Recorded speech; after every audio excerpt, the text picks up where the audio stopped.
season Angels, the Kansas City Royals would, in the past few seasons, appear to be a break in the Rangers' schedule. But the Royals have begun the season as one of the surprises in baseball, jumping out to a 12-7 record and trailing only Cleveland in the Central Division. Tonight, those Royals roll into Arlington to begin a weekend series with the American League champions. It's Friday. Your Rangers welcome the Kansas City Royals to the ballpark. It must be 21.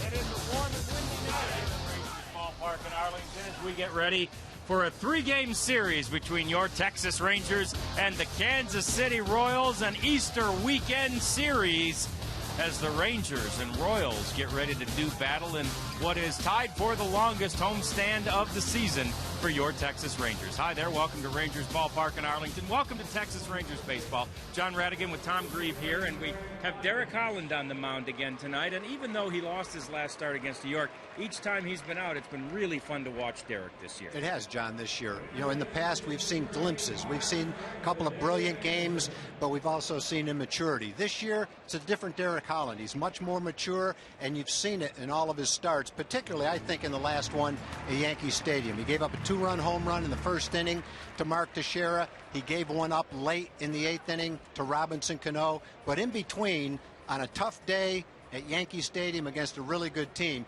he earned his stripes that day. He pitched really well.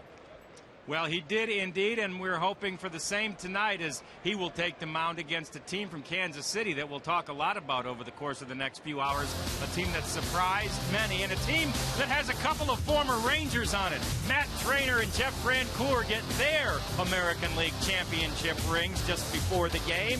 Now they're ready to do battle with the Rangers, because it's time to play ball, y'all. Rangers and Royals coming your way next.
brought to you by your Texas Ford dealers. Ford is the best in Texas. By AT&T. By TXU Energy. To find a plan that's right for you, call TXU Energy. The right things right now. And by Southwest Airlines' new Rapid Rewards. Unlimited reward seats and no blackout dates. And it's almost time for baseball here as you see the combatants in their Ranger red standing in the dugout and ready to take the field against the Kansas City Royals. Rangers with an off day yesterday and a chance to regroup a little bit after losing the past couple of series in a row. They lost to Detroit series-wise, and then to the Yankees, and then to the Angels here. So Ron Washington said yesterday was the kind of day where everybody can just kick back, relax, and recharge themselves a little bit. That's exactly what Wash says he did. His wife had several of her sisters in town. They cooked up lots of good food, and Wash says he was able to keep his feet up on the table and relax all day. Hopefully all the Rangers are recharged as they get ready to take the field with still the second best record in all of baseball at home. Their 7-2 record has them tied with Cleveland in the American League. And here's the Royals lineup as it is penciled in tonight with Chris Getz leading things off, followed by Melky Cabrera, an offseason acquisition. Alex Gordon, their young and up-and-coming star. Billy Butler, former Ranger Jeff Francoeur. Betamit is playing third tonight. Keela will be the first baseman.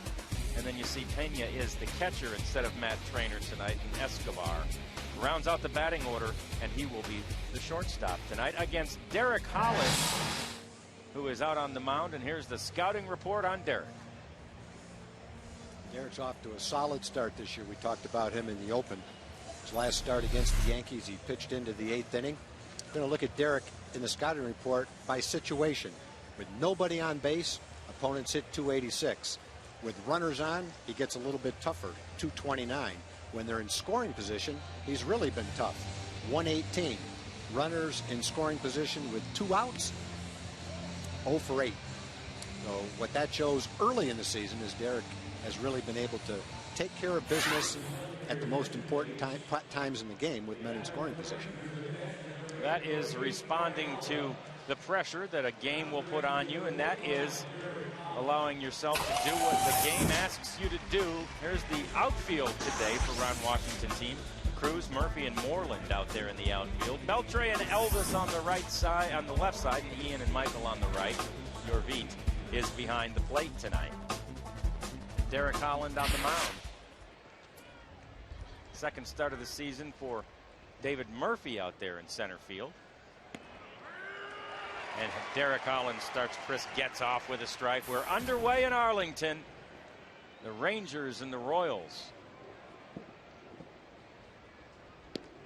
And there's strike 2. The Royals, one of the surprise teams in all of baseball this year, just split a home series with the Cleveland Indians, who are the other surprise team in all of baseball. Those two are the top in the Central Division right now.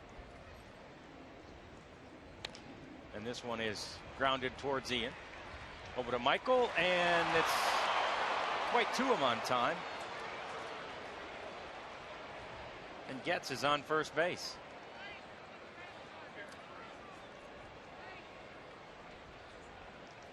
Good pitch by Derek.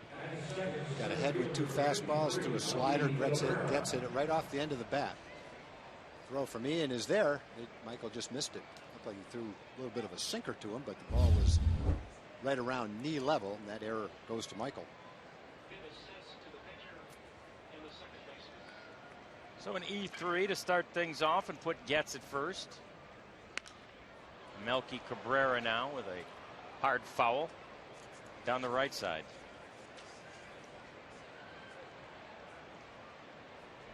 Quite a find for the Royals in the offseason in Cabrera.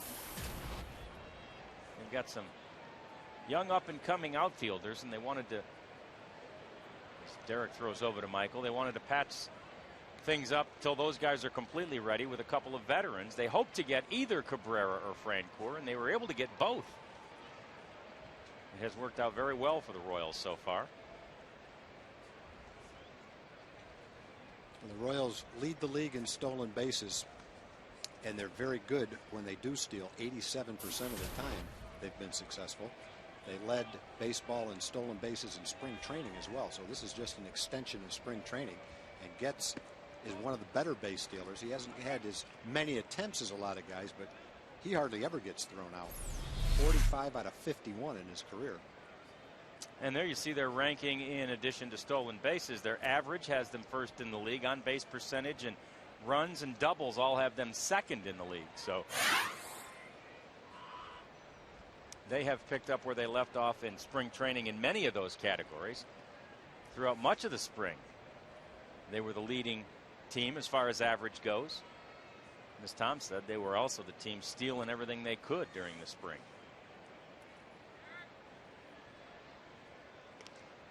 Well, when you have your advance meeting before a series begins, you get all the information from the advanced scouts.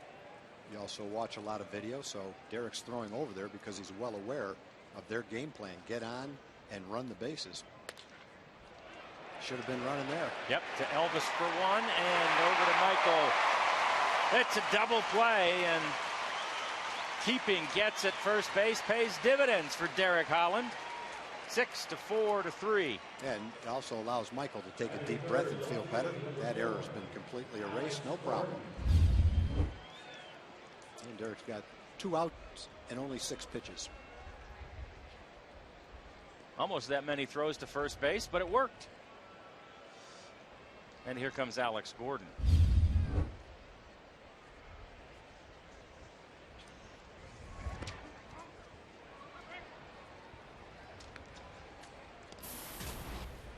Ball to him to start things off.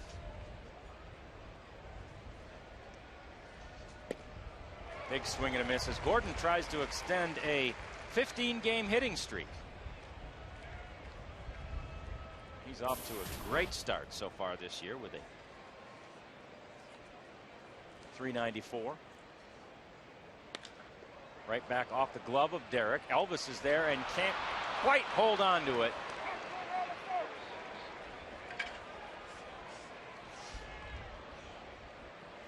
And it's the second error of the inning for the Rangers. Well, you'd love to see Derek get out of the inning with 12 or 13 pitches. No damage done after the team makes 2 errors.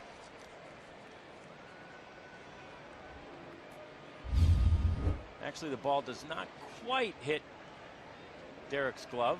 I think he just got jammed on it. That's why it went the way it did. Took that tricky little hop, kind of sliced off the handle.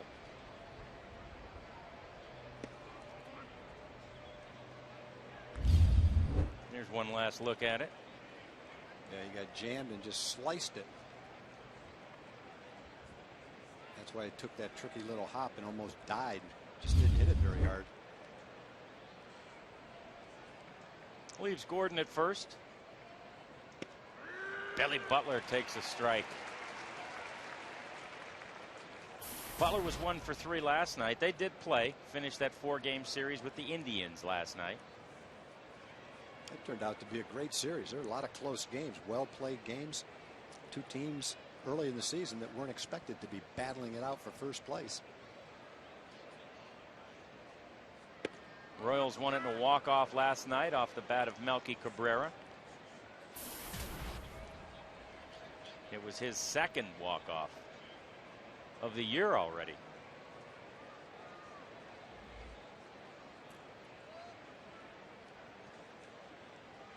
The 2-1 to Butler. In there for a strike.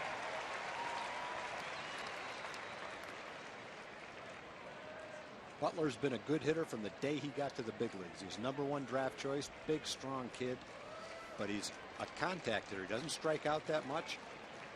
He walks a lot. He's always going to be an on-base percentage guy, and he gets a lot of doubles. I think as he gets older, those doubles, a lot of those doubles will turn into home runs. Still a relatively young major leaguer, even though he's got a lot of experience. He's not known as a home run hitter, but I think home runs will come because he's got a lot of power. And here's the 2-2 pitch, high and away. Run things full at 3-2. There you see the walk leaders so far in the American League.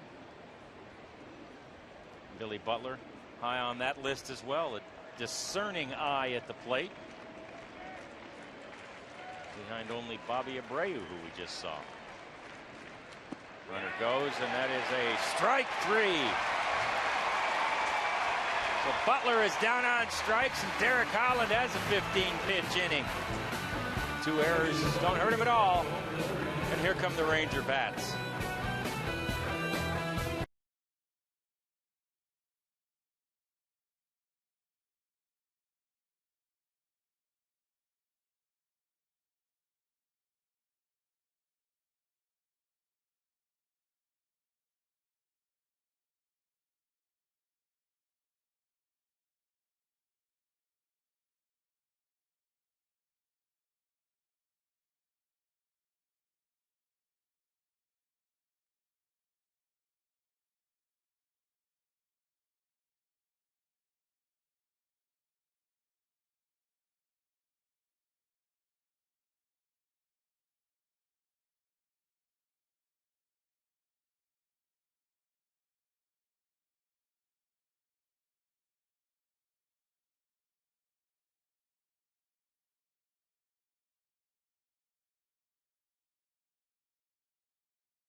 Rangers and the Royals, and here's Ron Washington's lineup on this Friday night with Ian and Elvis. Michael at first, as you saw in the first inning.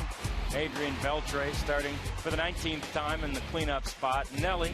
Mike Napoli as the DH because of his success typically against lefties. David Murphy in center, followed by Yorvie, and Mitch Moreland out in right field tonight against Jeff Francis. And here's the scouting report on Jeff.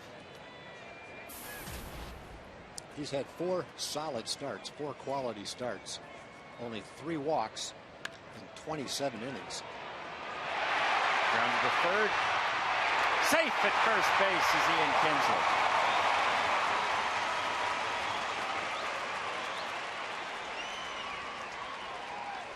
Bettamy made this a close play after he bobbled it. It's a tricky hop. Thought he had it. Came right back to him. Makes a strong, accurate throw, but Ian beat it out.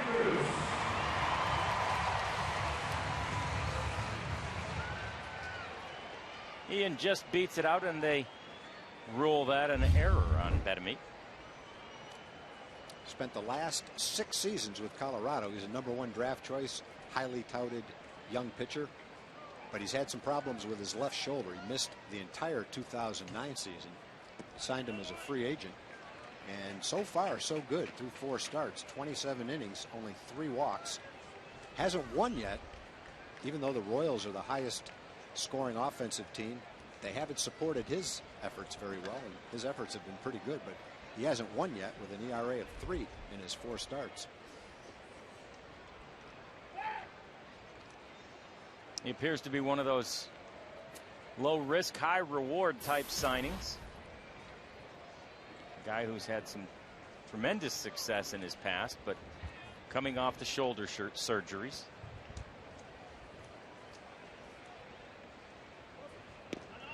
Elvis takes a strike there as he shows bunt. Really strong breeze blowing in from right, the prevailing direction in which this wind blows. From the south, and strong tonight.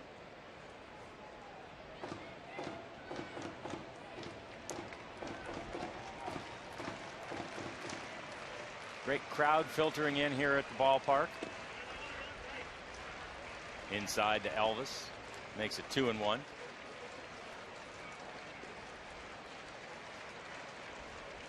They're excited about the possibility of fireworks tonight, our first Fireworks Friday. And they're excited about a team that has a 7-2 home record. Ian's on the run. Safe at second. And they get Elvis at first. Oh, Michael! Well, would have been a routine double play had not Ian been running on that play. As it is, the Rangers have a man in scoring position.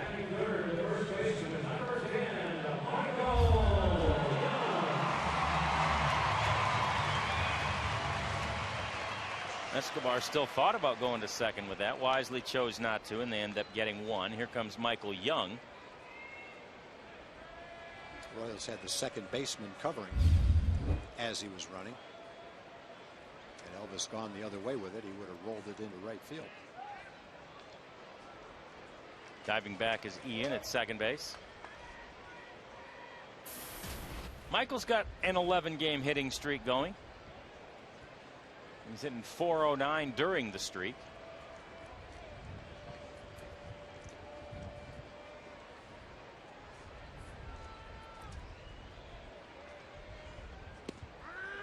And he takes a strike. Michael's also third in the American League with a .500 average with runners in scoring position. So he's chomping at the bit with Ian out there at second base.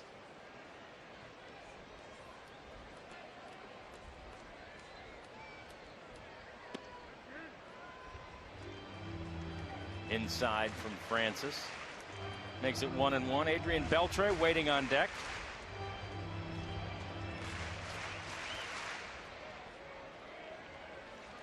Michael and Adrian, two of the three that have started every game so far for the Rangers.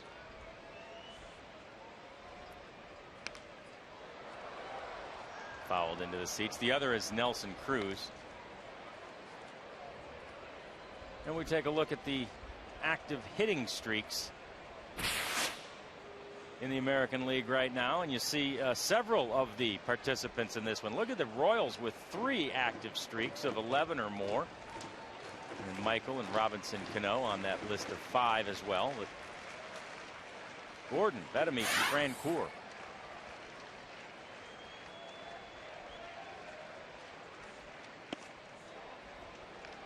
Outside to make it 2-2. It's the first time that the Royals have had 3 guys with 10+ streaks going at the same time since 2001.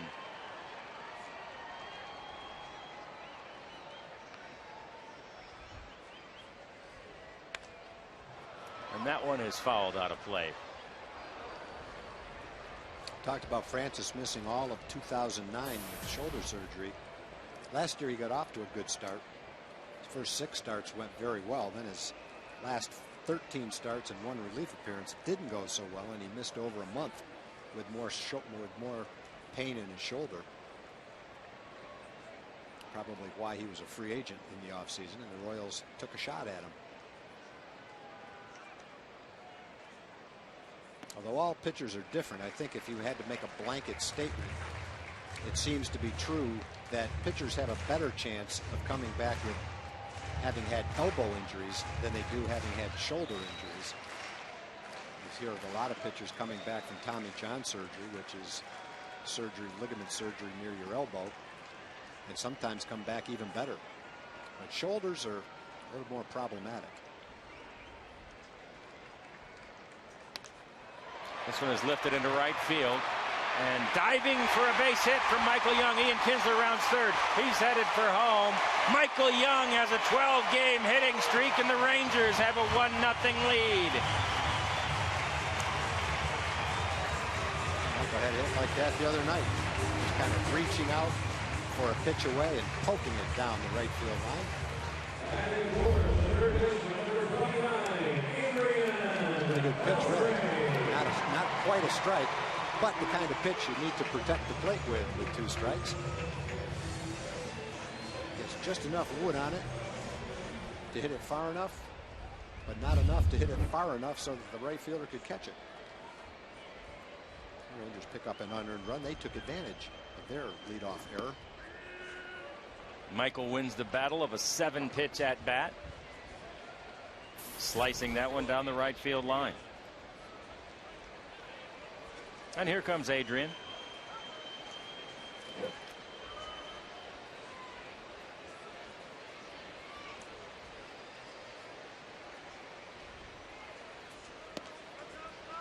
Outside for a ball to the Rangers cleanup man. 2 homers and 7 runs batted in his last 4 games.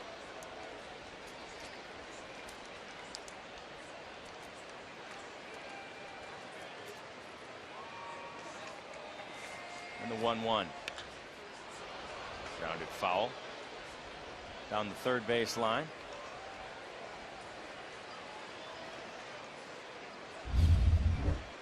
And this is your classic knee drop. That's when Adrian puts everything he has into it, and the follow through, he winds up on his knee. He's not hitting the ball while he's on a knee. He's following through like that.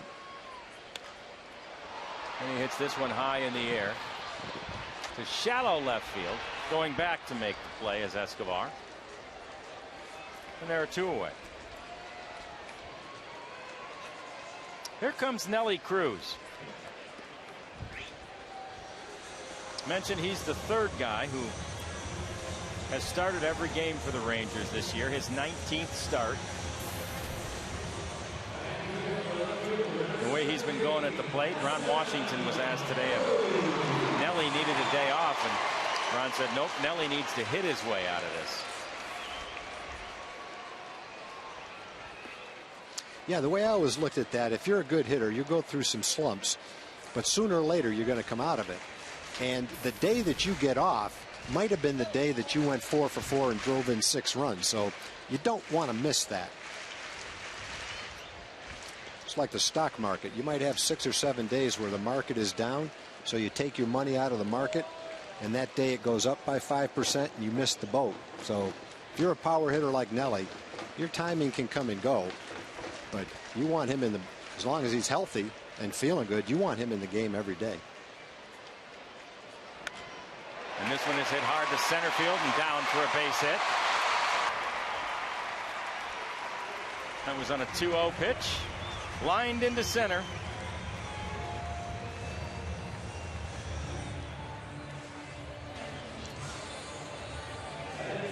And this may be the beginning of a hot streak for Nelly Cruz. Kind of fought off a little cutter, which wasn't a bad pitch, really. He got in on his hands a little bit. If a weaker hitter hit that ball, it would have looked more like a blooper, but Nelly is strong enough to where he still made that ball look like a line drive, even though he didn't hit it on the good part of the bat.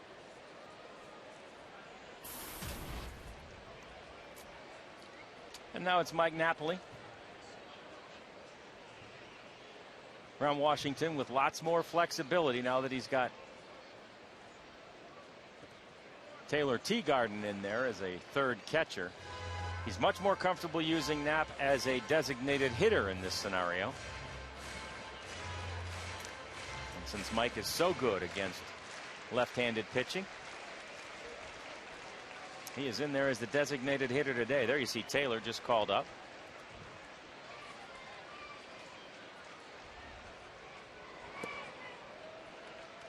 Taylor's always been a pretty good receiver and a good defensive catcher. Hasn't hit well. Boy, he was tearing the cover off the ball in AAA. Hitting .389 when they called him up.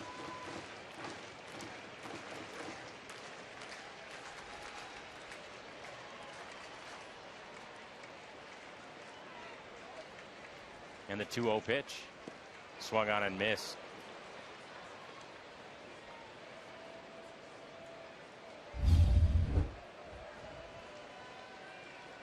He took a little bit off that pitch.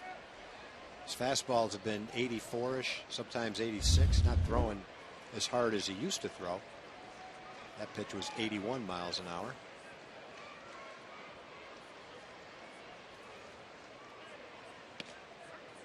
Oh, outside part of the plate. So says Hunter Wendelstedt.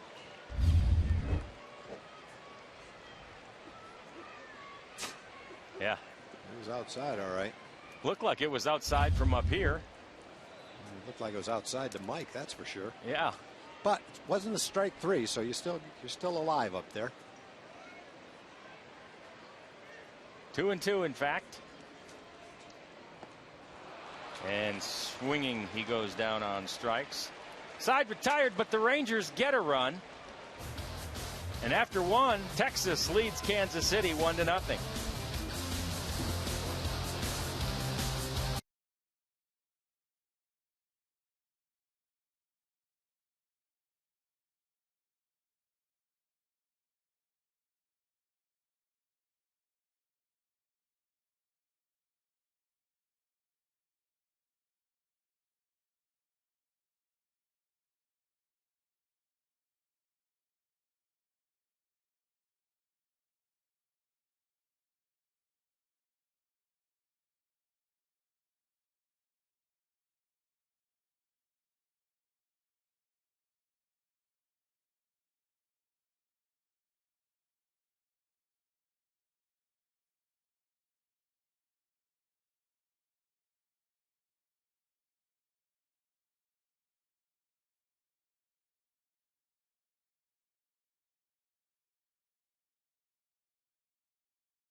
Julie Dobbs to the program. Yes, thank you, Johnny. I am up here in the TXA 21 and Texas Rangers Foundation Community Corner. And tonight, the Texas Rangers had a special pregame presentation to honor the legacy of Jackie Robinson. The presentation included a foundation scholar. The Jackie Robinson Foundation is a national organization founded in 1973 to perpetuate the memory of this civil rights icon. The foundation's goal is to close the higher education gap among minority populations. Uniquely, JRF provides generous four-year scholarships as well as a comprehensive set of tools to disadvantaged students of color to ensure success and to develop their leadership potential. It is through this combination of financial aid and support services that results in a 97% graduation rate and continues the work of this great American hero. Johnny, we'll send it back to you. All right, Julie, thank you very much. It was a week ago tonight that all of Major League Baseball honored Jackie Robinson with the wearing of his number 42. Great tribute to a great man. Jeff Francoeur in there now to lead things off here in the second inning.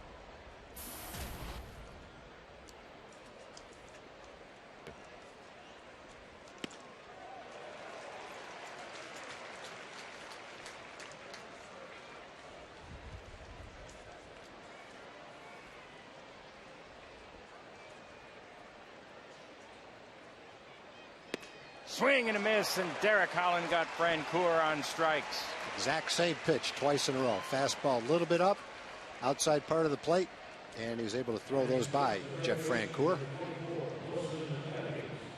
And just a little bit more on the Jackie Robinson essay contest now. The winner, 2011 Breaking Barriers Essay Contest, was to Maggie Zanis of Westchester Township, Ohio. But the contest recognizes students for their efforts to overcome personal barriers.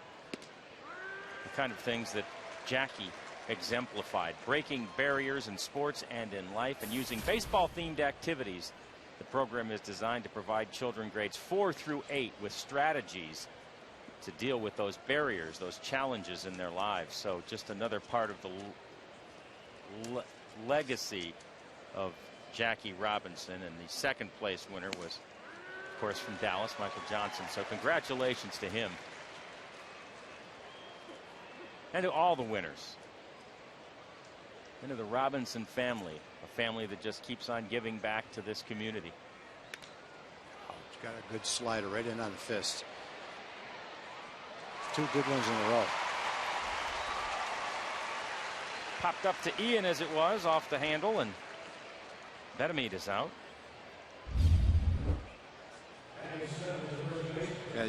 Yeah, people will say, well, why is Derek better this year than he was last year?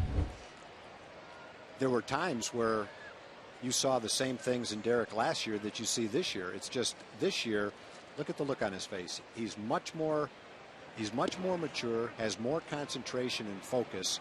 He works a little bit quicker. He's not afraid to throw his fastball for a strike, and he's had better command of his slider and his changeup. He can throw them when he's behind in the count. He's been able to stop rallies by making big pitches with men on base rather than fuel the fire and watch a small inning turn into a big inning, which happened a lot last year. Just a different guy emotionally as much as anything. And you see more of his good stuff more often. It's not hit or miss. He's had good stuff every start. I liked his best start that he lost better than his other two starts because it was in Yankee Stadium, and he went right at those Yankee hitters. There was another good fastball, jammed big left-hand hitter. Good start for Derek.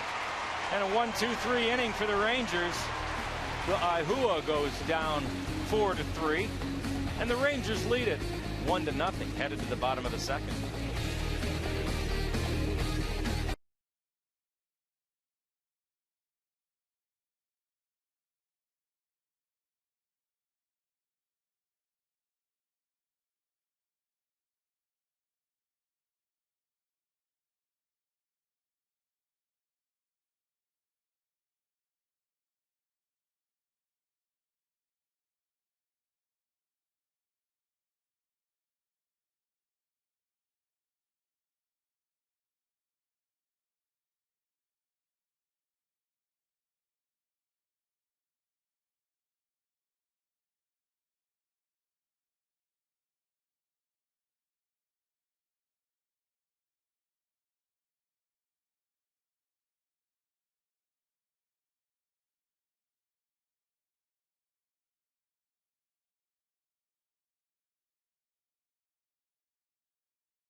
Number of pitches through 2 innings as Jeff Francis threw in the first. Francis with 25 in his first inning of work. Derek's at 27 through 2, 15 in the first, 12 in the second for Derek, and now it's Francis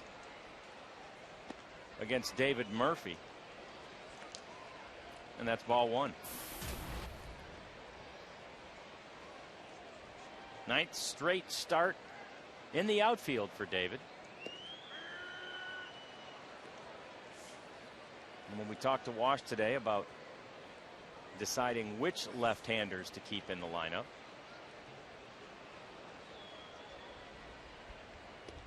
he said that Francis's MO is what you saw right there. He tries to run the ball away from left-handers, and he felt like Murph, you see the curveball there running away, he felt like Murph and Mitch Moreland have a better chance of staying with that pitch than Julio Bourbon did. That one's grounded to short. Escobar has it. So he decided to get Julio off his feet today. Back in the mid-70s, Frank Tanana was one of the best young pitchers in baseball, best pitchers, period. He threw 95 miles an hour, had a great curveball, and then he hurt his arm and had to reinvent himself. And we saw him here in Texas for a number of years, and he didn't throw very hard, probably 82 to 86 miles an hour, had a big curveball. And even though your fastball is not 95, pitcher still depends on changes of speed. So Francis's fastball is 84 to 86, but he also throws a curveball and a changeup that can get down in the mid-70s. So you've still got that 10-mile-an-hour differential, and it's all about keeping the hitter off balance, whether you're doing it with hard pitches or softer pitches. Francis depends on the changes of speeds with all his pitches, and then the command and keeping the ball away from the middle of the plate. He never was a real hard thrower with Colorado when he won 17 games, or even when he was a #1 draft choice. Threw harder than this, but he's always depended on his command of the strike zone and changing speeds with all his pitches. He's much more of a finesse pitcher than, for instance, Derek Holland, who's more of a power pitcher. Yorvit grounds this one to short. And Escobar makes that play as well.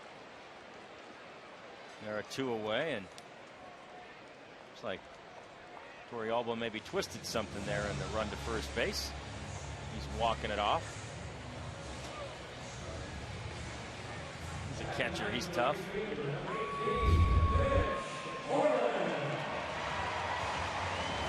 Oh, yeah, it was when he hit the bag, it looks like. What if he stepped on Kayahue's foot? Because he kind of looked back at Kayahue, and Kayahue kind of nodded to him.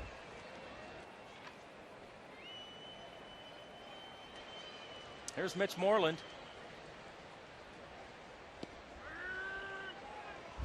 Take a look back at Yorvit's ankle here. Oh, it just happened on, maybe caught a little bit of Kayahue's foot, but didn't mostly the like bag. Yeah, didn't look like it. Mostly the bag got him there. Jamie Reed over to take a quick look at it. And nobody seems too worried about it.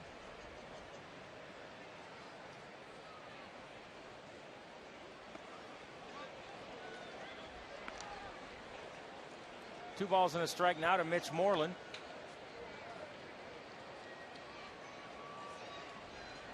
Mitch has hit safely in 11 of his last 13 games. He hits that one hard, but foul.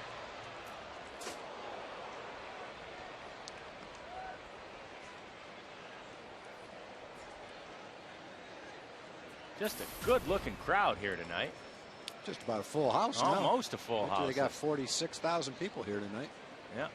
Great looking Friday night for baseball. I think they had maybe 36 or 7,000 seats sold, so it's a great walk up. Yeah, perfect night for a game. Yeah. Kansas City so far this season is not a last place team. They're a contender right now. People love the way the Rangers have opened up the season, so perfect night to come out and watch fireworks. Hopefully there'll be fireworks after the game, and Rangers will provide some during the game. Yeah, sometimes the wind throws a monkey wrench into those fireworks, so. Yeah, it's pretty windy. We'll see. Yeah, we'll see how that goes. The wind can't necessarily hurt the Rangers' opportunity at fireworks. In fact, sometimes it helps. Mitch grounds this one to Kayahue. And the side's retired. 1, 2, 3, go the Rangers. Francis is off the mound. And here comes Derek Holland.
21 is brought to you by Toyota.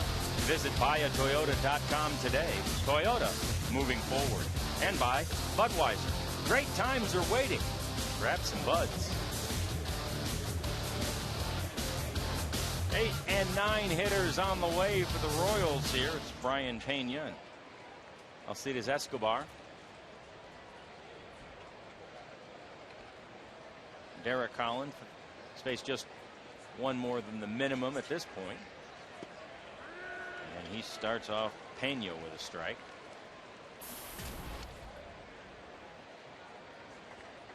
Pena sharing the catching duties with former Ranger Matt Trainer as they all await the return of Jason Kendall, who had shoulder surgery last September. And there's another strike.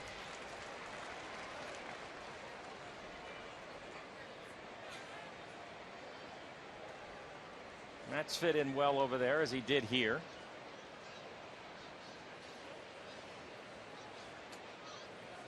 Yeah, if there's a team that Matt wouldn't fit in on, that's a team you don't want to play on. That's right. They got a lot of bad guys. Yeah. I can't imagine a setting that Matt wouldn't fit into, baseball or otherwise. No, he is one of the truly great guys.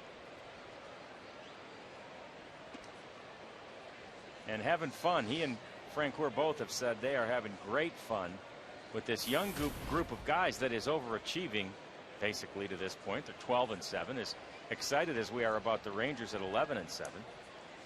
Nobody expected much from Kansas City, and they're 12 and 7. With that great minor league system that the Royals have, there's plenty of high expectations for the future. There just weren't many for this season. And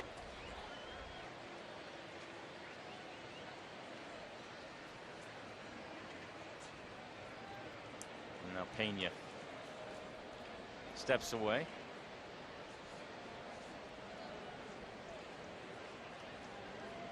He's back in there for the payoff pitch from Derek Holland. Inside for a ball and a walk to the leadoff man. First walk of the game by Derek. Derek's had a 3-2 count on Butler and struck him out with a slider. 3-2 count on Pena and just missed with a slider, a little bit inside. But it just shows that Derek is not locked into his fastball in a fastball count. And that's one of the reasons he's pitched well this year. His ability to throw his slider and his changeup anytime in the count.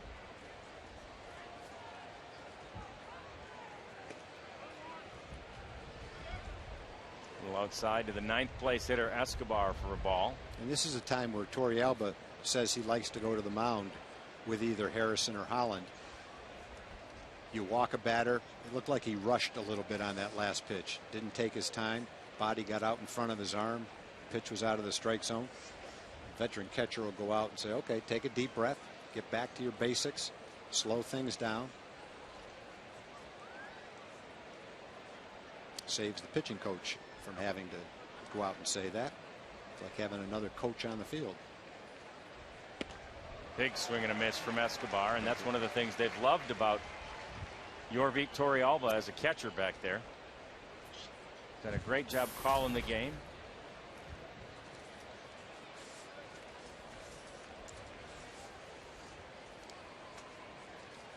And the 1-1.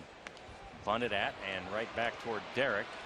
He goes to first, and he got him. That was close play. Close play as Escobar got down there quickly.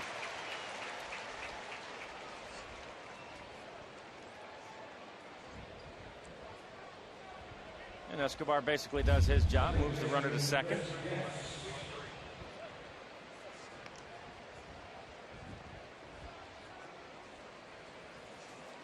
Michael Young sporting the 2-day growth again over there at first base. Saw that look during spring training. Have not seen it since.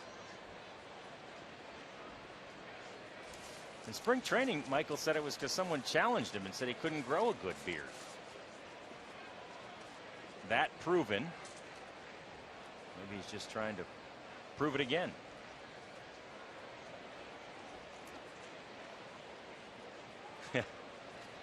No, apparently nobody's challenged Derek Not sure Derek could live up to that challenge with a big beard. Still got that baby face.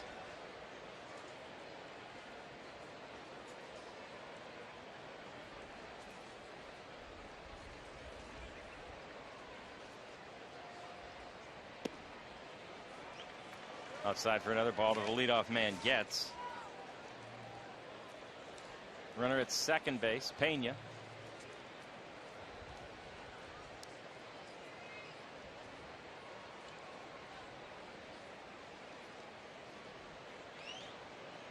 And the 2-0. Shot out there into left field for a base hit. Pena is stopped at third. Nelly's in left field today, and he comes up with it quickly.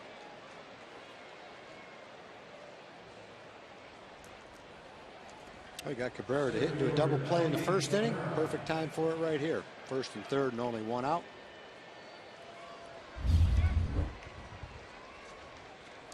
Nelly's not playing very deep in left field. Gets really not known for power. He's more of a line drive hitter. He gets jammed and just slices this into left field. No way they can try to score the catcher on that play. Big stop sign from Eddie Rodriguez, third base coach. And here is Cabrera. And he grounds it to second. Back to short for one. Over to first. Not in time. The run scores. Double play. They ruled that the guy at second was out of the baseline trying to break up the double play. The second base umpire, Brian Knight, called the play. Double play. End of inning. And Yost coming out to argue the point. Getz argues it too.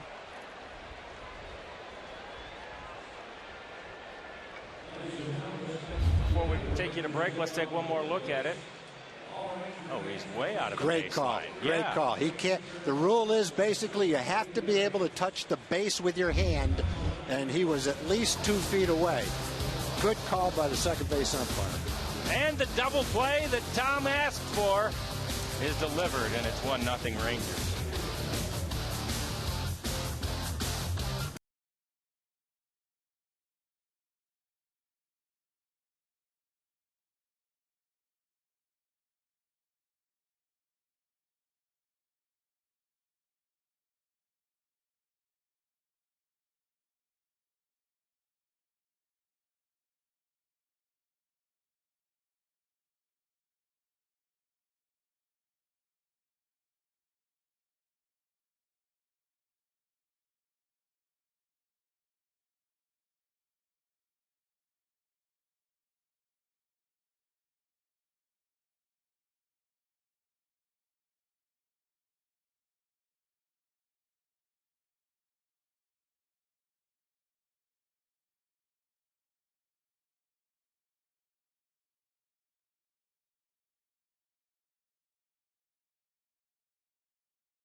Top of the order for the Rangers, and the first pitch to Ian Kinsler of the bottom of the third inning. In there for a strike. Ian scored a run in the first after reaching on the error by the third baseman. And he hits this one toward left field, and it is in there for a base hit. Skips off the edge of the grass, and now it is tracked down out there by Alex Gordon. Ian's in at second with a double. Well, most of the Ranger hitters have never seen Francis, and those that have haven't seen him very much. We've all seen one time through the lineup the assortment of off-speed pitches. There's a big curveball that stays in the good part of the hitting zone. Ian ripped it down the left field line.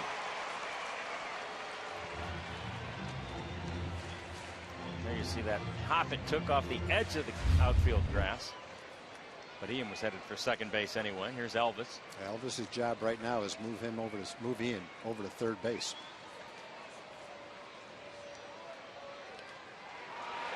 Drops a great bunt down the third base line and just gets beaten by it. Nice play by Bettamy. That was about as nice a bunt as you can lay down. Now Bettamy anticipated that he was going to bunt. He was playing in.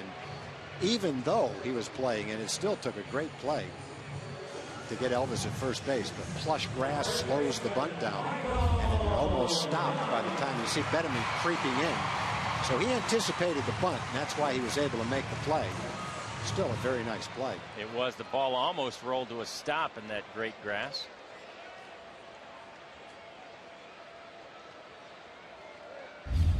Still, Elvis does his job. He gets Ian over to third base, and here comes Michael Young. Michael now over 500 after the first inning single with runners in scoring position.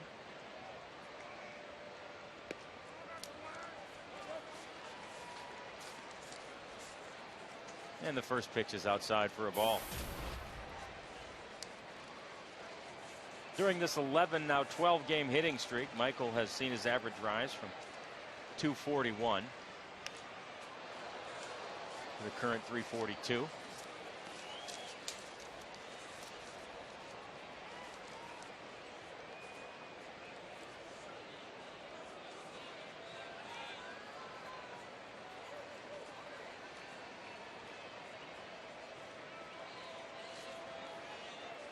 And the 1-1 pitch is fouled away.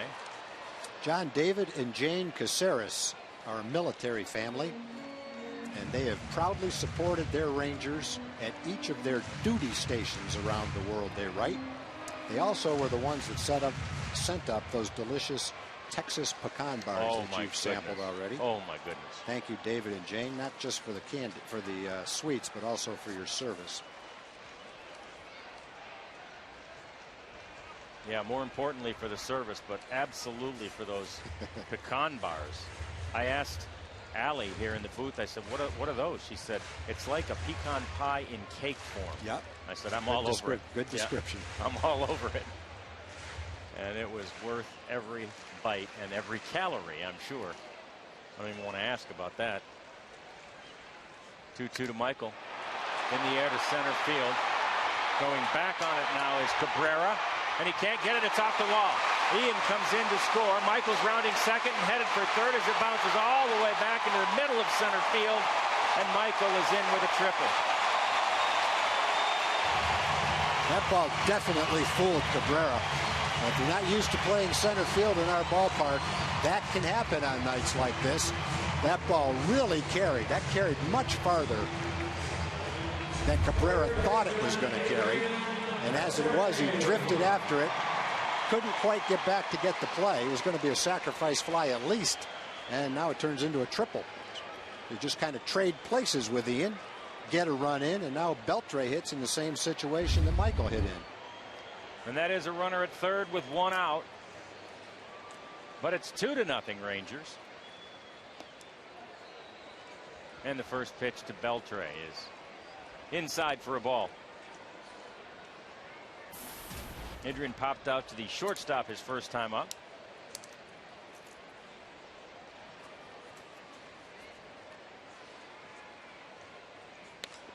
And he hits this one hard toward right center field. This one is off the wall. Here comes the run to score. Michael is in. And Adrian stops at second base with an RBI double.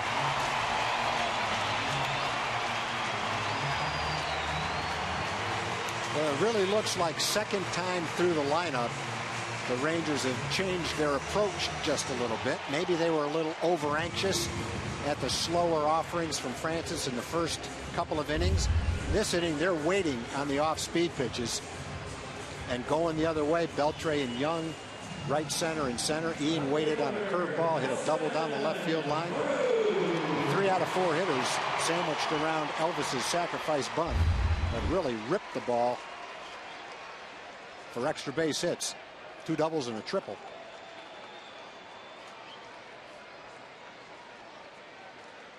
Francis has thrown 10 pitches in the inning. 3 of them have gone for hits. And it's 3-0 Rangers. Only gets a piece of that one. It's 0-1. He had a single in the first inning.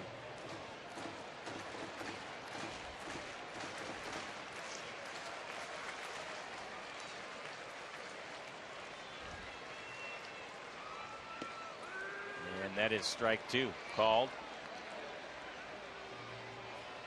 They get no balls and 2 strikes to Nelly Cruz.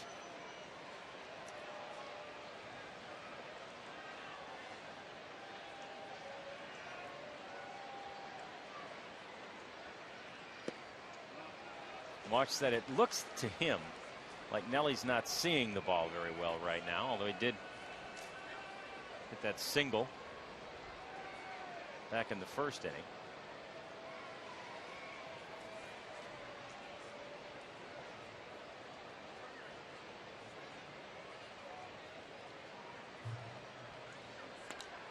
And this one is fouled away. Got a couple more samplings of some sweets over there, John. Yeah, this one is really sweet. Coy John is having a birthday at the ballpark today. 8 years old. Sent up the last half of the birthday cake. Wow. For us over there. Look at that. Doesn't get much better than that. Beautiful. That's truly the giving spirit. Sharing the birthday cake. That's a way to hang in there, Nelly. Yeah, got a piece of that one. You got a very nice offering from Shirley Coast, our cookie lady. The cookie lady. I asked you what kind of cookie you want. What happened? She made it. I said, oh, there's the cake. Look at that with Allie displaying the cake. And obviously it was. Allie's our taste tester. It was a baseball field at one point. I can't tell if that's second base or home plate there, but that was one corner of the diamond. And that is the way to celebrate a birthday. With a baseball field birthday cake at Rangers Ballpark in Arlington. Yeah, but Shirley, the cookie lady, came up with the butter brickles for me. She calls these brickle cookies, y'all. After the let's play ball, it's time to play ball, y'all. Start to the games that I've begun with. So they are delicious. She had some brickle, just butter brickle cookies, others with butter brickles, chocolate chips, and almonds. And they're all good. And they're all gone. Nelly hits it hard. Oh, right to Cabrera. That ball might have been the hardest hit ball of the inning. And unfortunately, it goes for an out right at Cabrera in center field. That's a good at bat for Nelly. He battled up there, got behind in the count, fouled off a couple of pitches, got a pitch to his liking, and just ripped it. Just didn't get it up in the air enough and didn't pull it enough. But it does look like he's seeing the ball better. Texas Rangers Women's Club is also here tonight. I want to thank them very much for all that they do for the ball club. They're up in the Casey Stengel suite tonight as a reward for some of the women who have reached the highest level in the club last season. I'll bet you that club, like so many things regarding the Rangers, is getting more and more popular and more populated. Yeah, I bet their membership is up a little bit. I bet it is too, and it should be. And last message of the third inning, Sue Huffman of Irving isn't feeling well. We've heard you're a big fan of the Rangers, and we want you to feel better soon. So good wishes from the Rangers, Sue. Absolutely. Hope you're well enough to watch the game. One in which the Rangers have built a 3-0 lead and seem to be figuring Jeff Francis out. Yeah, they've hit the ball hard this inning. All 4 batters who have swung have hit ropes. Elvis didn't because he sacrificed bunted. And almost got on base with that.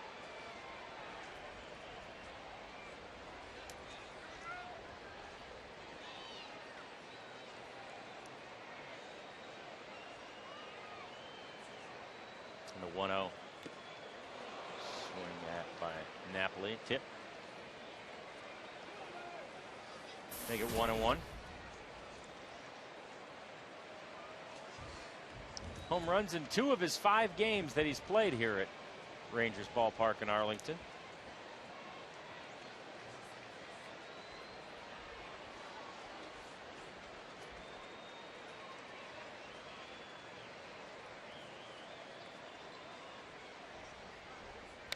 And he hits this one in the air toward right field. Going back is Francoeur, and he won't get it. Making home runs in 3 of his 6 games here. A Lone Star long ball by Mike Napoli. And the Rangers have broken this thing open. Definitely a good night to get the ball up in the air to right field. And Mike's a strong guy, but I think he would be the first to say that he didn't necessarily get all of that one. But he hit it to the right part of the ballpark. It just got up in the air and out it went. And obviously, the stronger you are, the better chance you've got of doing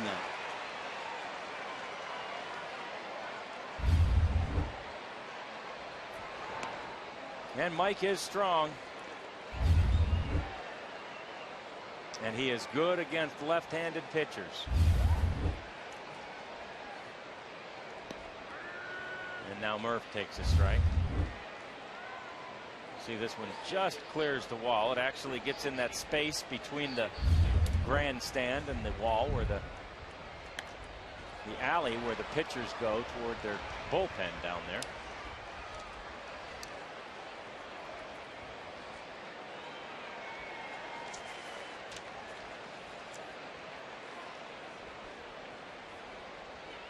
And so Mike Napoli's got 4 homers on the year.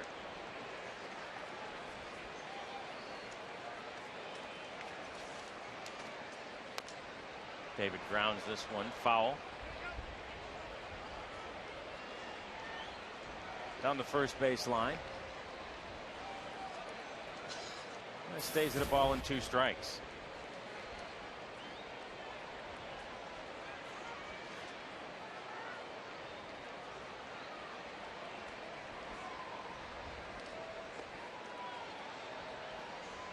Owens outside. Francis had a 1-2-3 second inning, but he faced 6 in the first. He's now facing his 7th man here in the 3rd inning. He's pitched 27 innings in 4 starts. So he's been out there for a good number of innings. But he's made enough good pitches to where he's probably averaged under 100 pitches for those 4 starts. That won't be the case today. He's going to throw his 66th pitch here in the 3rd inning right now. And it is errant to make it 3-2.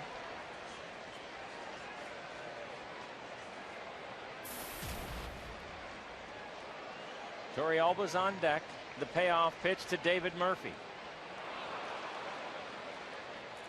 And he is out on strikes.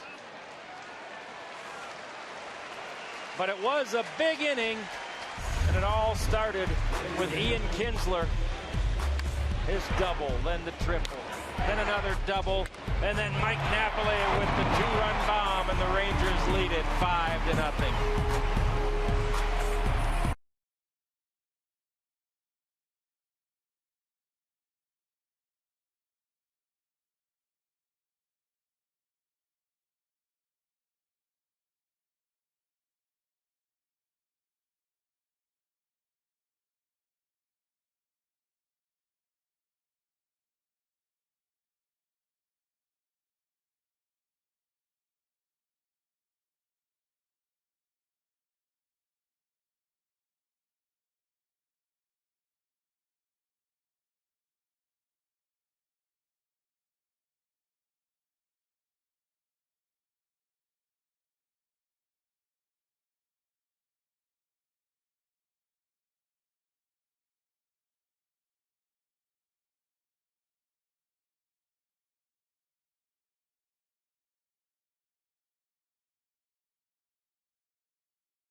Time for our AT&T trivia question.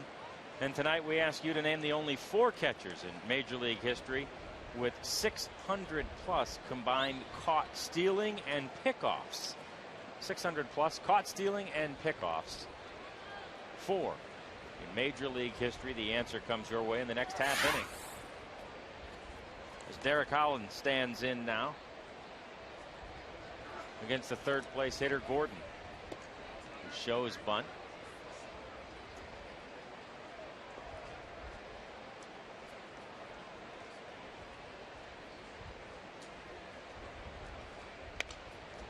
And now hits it toward third. Elvis up with it and can't quite get it there in time. That's another ball, a little bit like another ball hit to shortstop that Gordon hit. Had a lot of spin on it. Look, it's just spun away from. That ball just took a left turn away from Beltre. Beltre went to field that ball, and watch the spin on it. That ball just spun right away from him. And by the time Elvis got it, he just didn't have time to make the play on Gordon. That's a weird looking hit. Beltre, I thought he was getting ready to field the ball. So did he. But the spin on it caused that ball to move in a really strange direction. And Gordon now has a 16-game hitting streak after the infield single.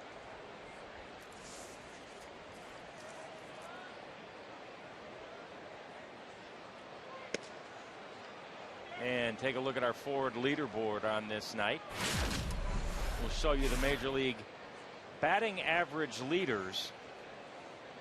You see that Gordon and Butler are both up there at 354 and 353. They're back-to-back hitters in Ned Yost's lineup at 3 and 4. And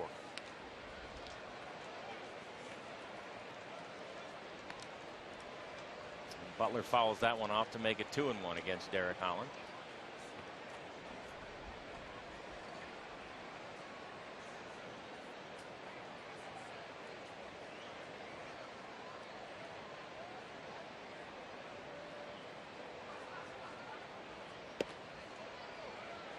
Now it's 3 balls and 1 strike. The cleanup man, Butler. Well, this is a spot all season long where Derek has been behind in the count, fastball count, and hasn't thrown a fastball. So let's see what he does to Butler right here. He threw him a fastball and hit it right off the end of the bat. Yep. 93 miles an hour on that one. And the count is full, 3 and 2.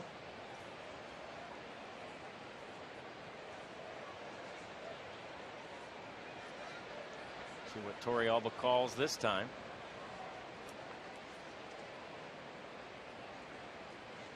And the payoff pitch from Derek Holland.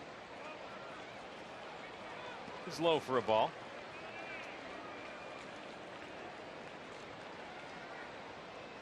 Second walk of the night for Derek. I think the other thing that you learn as a pitcher, you have to remember, sure, it's Butler up there. He's a dangerous hitter, but you got a 5-0 lead. And so even though there are times where you might pitch very carefully to Butler, you're never going to just go up there and give him something to hit for the sake of giving it to him. But still, with a 5-0 lead, that's not a spot where you want to walk him.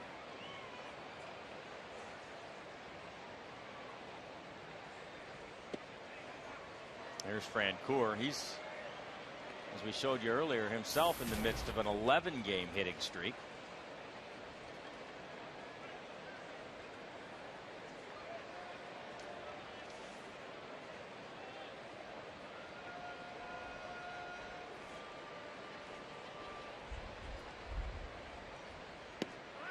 There's a strike to him. Asked Ron about his conversations with Francoeur today. He said, oh, it's the same old Frenchie. Just having a great time over there. One of those guys that brings life and joy to whichever clubhouse he's in, including the Rangers last year during that stretch run after he was acquired from the Mets. And he hits this one toward center field. It is down for a base hit, and it's headed to the wall. Off the wall, and David Murphy plays it in. 1 run comes home. And Jeff Francoeur now has a 12-game hitting streak.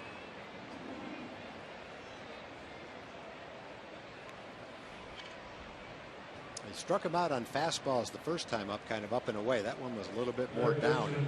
Francoeur got a good piece of this ball. Kind of down and right down the middle of the plate, as a matter of fact.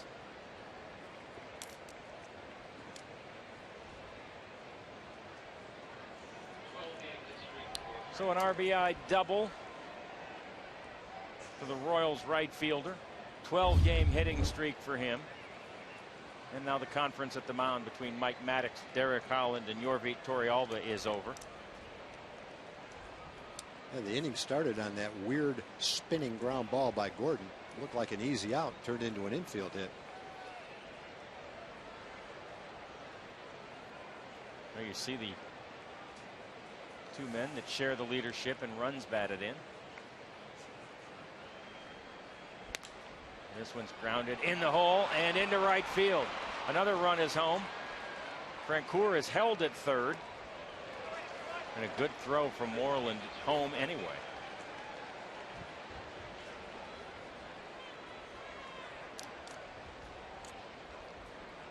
So a single by Betemit.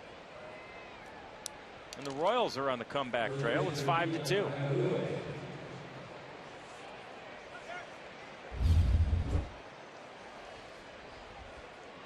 Just a little ground ball that just eludes Michael Young at first base. 2 little grounders, a walk, and 1 double have the Royals right back in this game now with nobody out. Kaihue coming up now.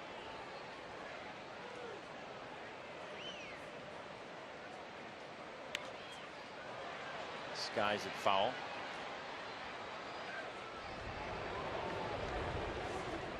Betemit actually extended his hitting streak with that single. Makes it 13 in a row for him. So all the streaks are alive, including Michael Young's and the 3 Royals.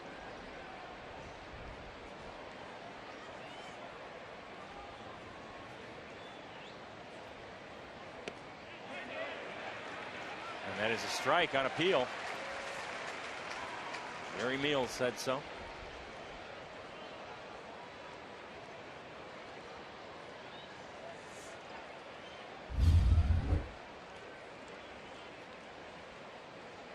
Good call. I didn't think he went watching it from up here. So it's 0-2 to Kaihue. And he swings and misses at that one. And he's the first out of the inning. A big spot for a strikeout right there. Man on third, nobody out. Now it's first and third, 1 out. Get Pena to hit a ground ball. Save a run. It's been a 5-2 ball game. Pena walked the last time up. It's Francoeur down there at third base.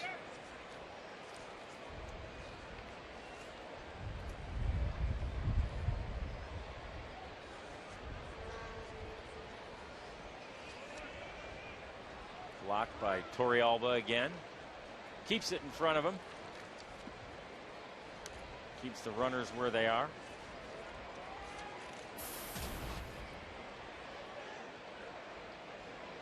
Pena's last game was Tuesday when he was 0 for 4.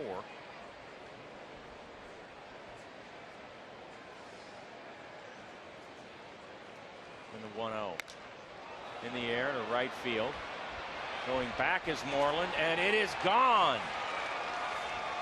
A home run by the 8th place hitter Brian Pena, a 3-run shot. We are all even. That was almost a carbon copy of the home run that Mike Napoli hit. You get it up in the jet stream, and it's going to carry today.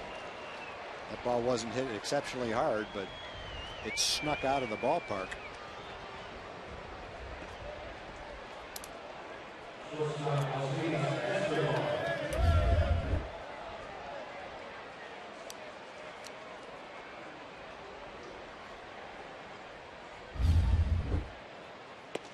And now it's the 9th place man, Escobar.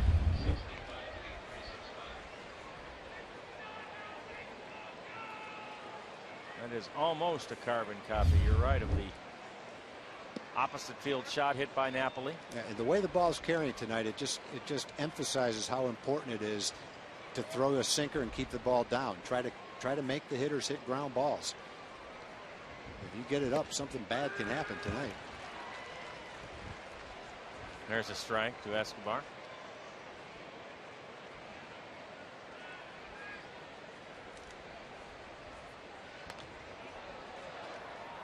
And that one is fouled out of play to make it 2-2.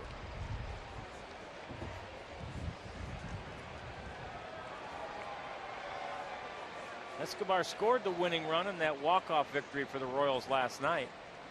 And he takes a strike call. That's a punch out of Escobar. The 4th strikeout of the game for Derek.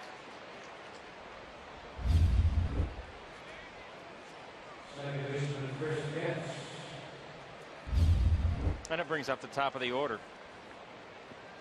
And the 8th hitter of the inning, Chris Getz.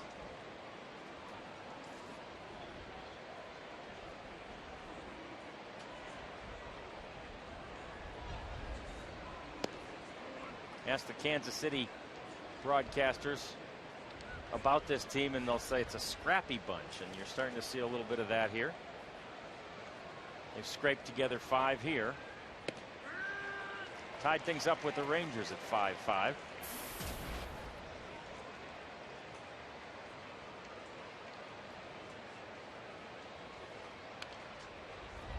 And the foul makes it 1 ball and 2 strikes. Gets his reach both times, but he's been erased on a double play each time. A controversial one to end the 3rd inning. And 1 back in the 1st. Fouls another one off.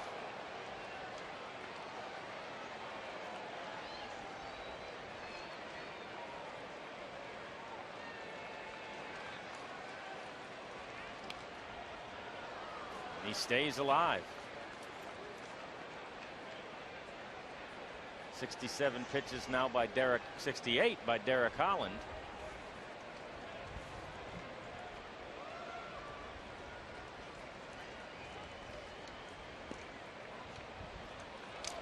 And that evens things up at 2-2.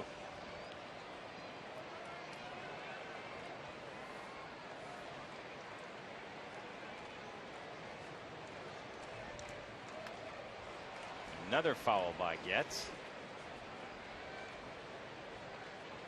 Derek pitching on extended rest for the, really like he has every time this season, 5 days because of the off day.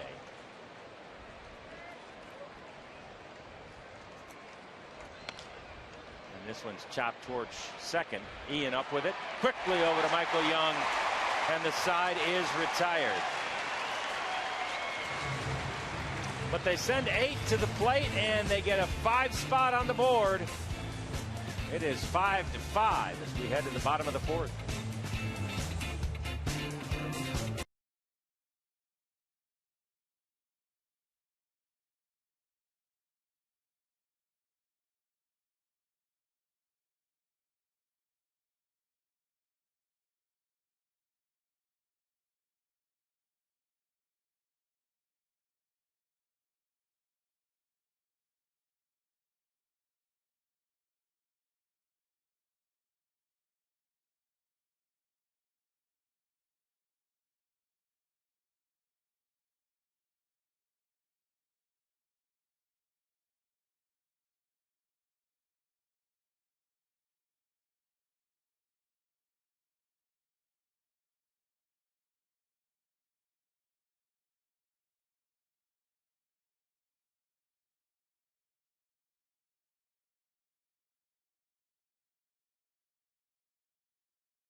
That AT&T trivia question, the only 4 catchers in Major League history with 600 plus combined throwouts, pickoffs.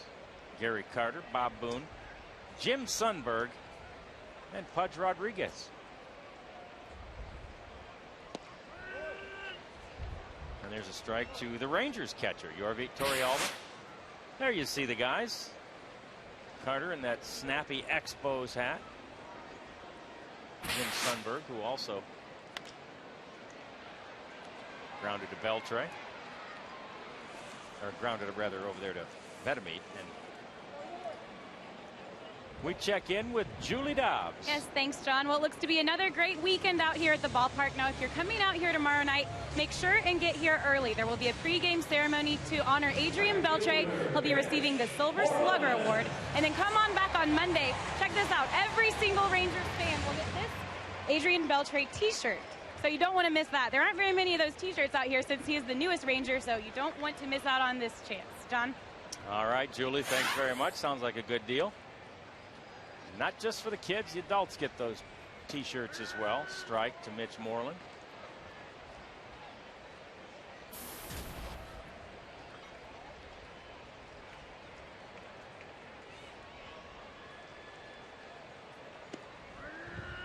And another strike from Francis. An assortment of off-speed pitches, curveball, slider.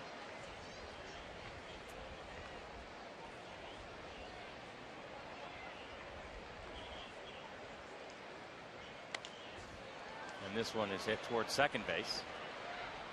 Up with it is Getz, and he gets Moreland. That'll bring up Ian Kinsler. They really have to wait, Francis. Torrealba and Morland both been out in front of those slow offerings. Ian did that very well his last time up with that double that got things started in a big 4-run third inning.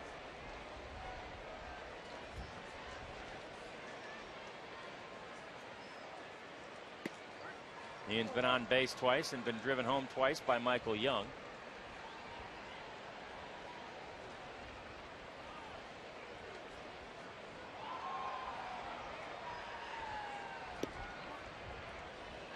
Reached in the first inning on the error by Vetemite.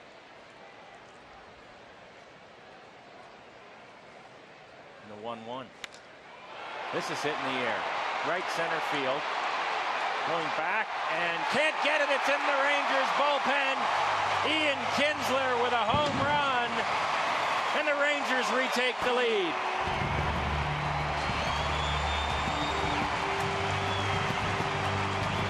That's what you want to do. Get it up to right field today. That ball had a chance to be in the gap anyway, but Ian drove it all the way 415 feet out to right center field.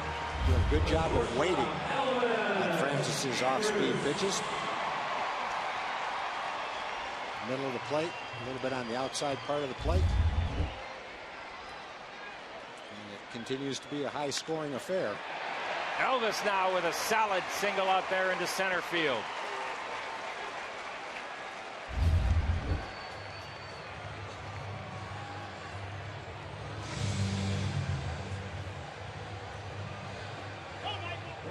Into the bullpen and then into the stands for Ian Kinsler.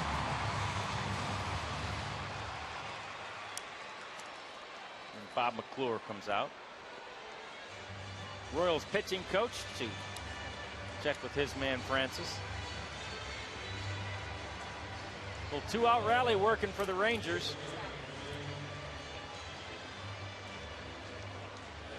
And we remind you that the Texas Rangers concert series on the North Lawn gets underway tomorrow. Join us after the Rangers host the Royals for a performance by KC and the Sunshine Band. Great seats are still available at TexasRangers.com or by calling 972-RANGERS. KC and the Sunshine Band immediately following what the Rangers hope will be a victory over the KC Royals. The guy's doing a mini concert of his own with a Ring of Fire. Blake Wood up and warming in the pen. The Kansas City Royals.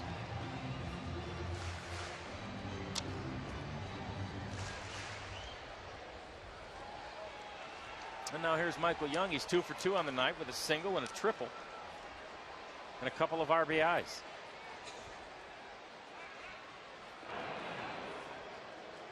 Francis chases Elvis back to first. You see Wood.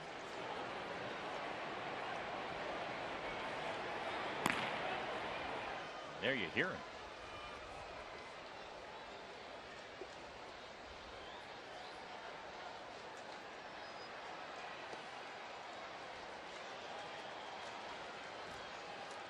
First pitch to Michael is low for a ball.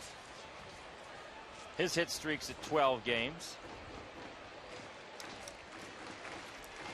And he's hit safely in 7 straight against the Royals.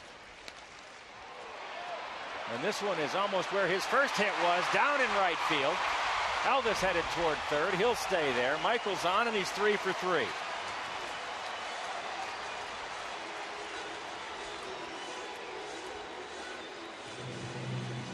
Up.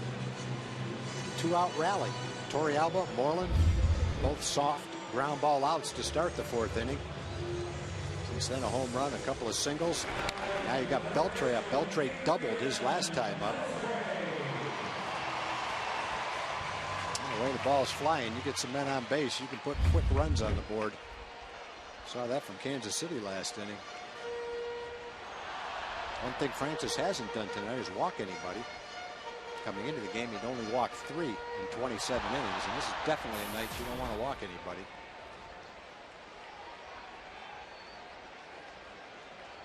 No walks and a couple of strikeouts so far for Francis, and he's inside to Beltre.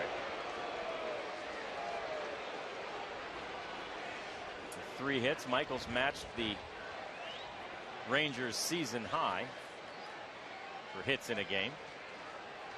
We'll have a couple more chances likely to make it 4 in a game. And skied foul and out of play.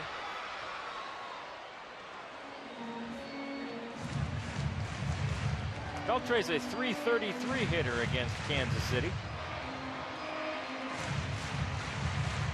with 8 homers and 38 RBIs now in 47 games against the Royals in his career.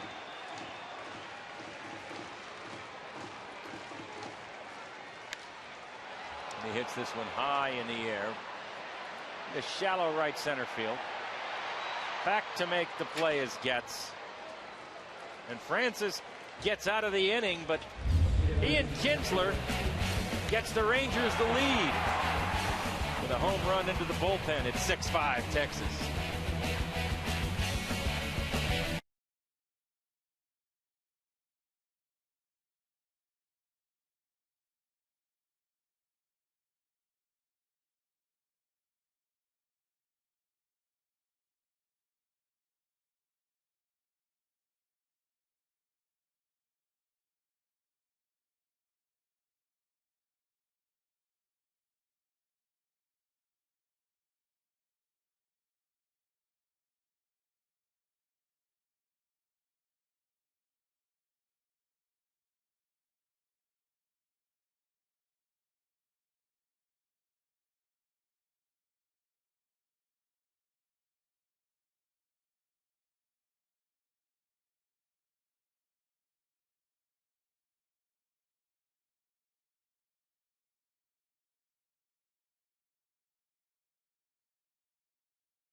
#21 is brought to you by Sports City Toyota.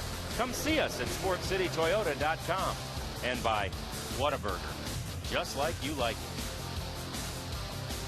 After a 30-pitch 4th inning, Derek Holland back out there with a total of 71, and Ian Kinsler with a satisfied look on his face, having broken a 5-5 tie with a home run in the bottom of the 4th inning. Not many curveballs from Derek today. There's one for strike one. Mostly fastballs, sliders, and changeups. Not a bad time to break that pitch out. Give Royals something else to look at. I don't think Cabrera won't do this time. That's hit into a double play. He's done that twice tonight. Once with first and third and one out. Now he's behind 0-2. Strike 3. That's better. Derek started the 5-run inning by giving up a base hit to Gordon, but he made a good pitch and got a little dinky ground ball. Turned out to be an infield hit. Comes right back out, gets the leadoff hitter with his 5th strikeout today.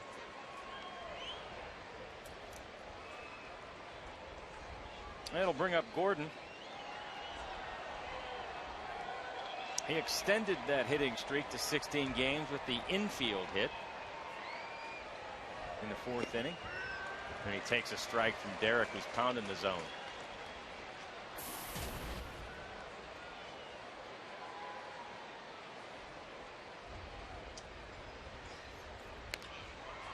Grounded past a diving Michael Young. And it's another single by Alex Gordon.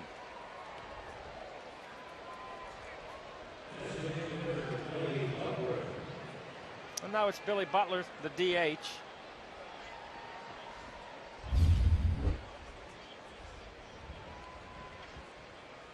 Just past Michael.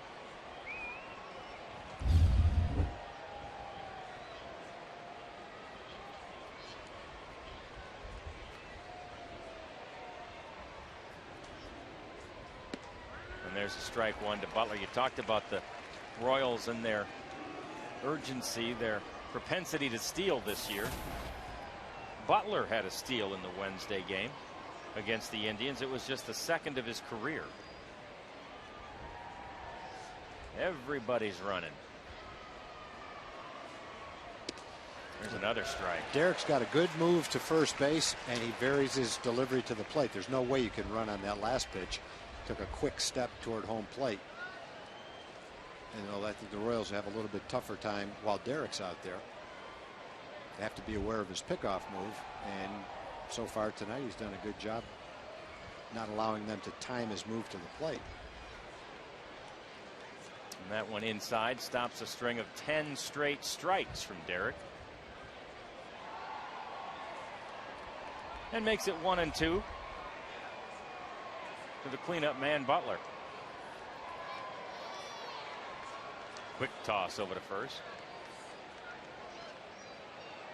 Gordon is back safely.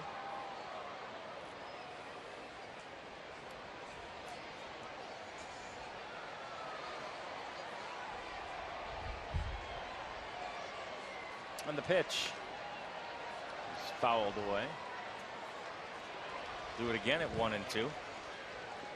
6-5 Rangers now here in the top of the 5th inning. 1 out and 1 on.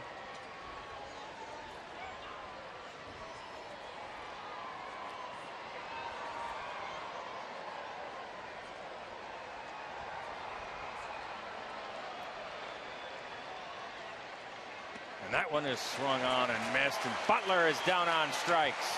Second time he struck Butler out with that slider. Good hard pitch down and in.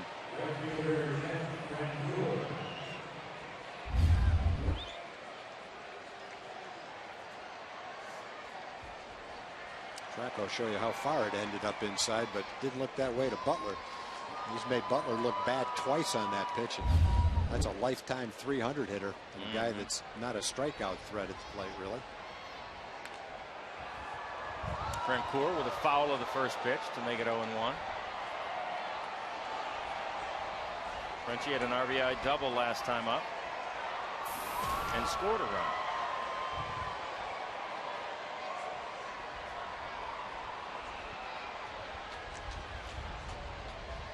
Runner goes inside to Francoeur. Throw down to second. Got him. Great throw. Great tag. 2-4 on the putout, and the side is retired. Your Vittori Alba with a great throw after the inside pitch, and a nice tag by Ian Kinsler to get him. And it's 6-5 Rangers headed to the bottom of the fifth.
By Toyota.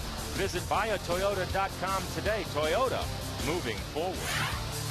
First pitch to Nelly Cruz is in there for a strike as we start the bottom of the fifth inning.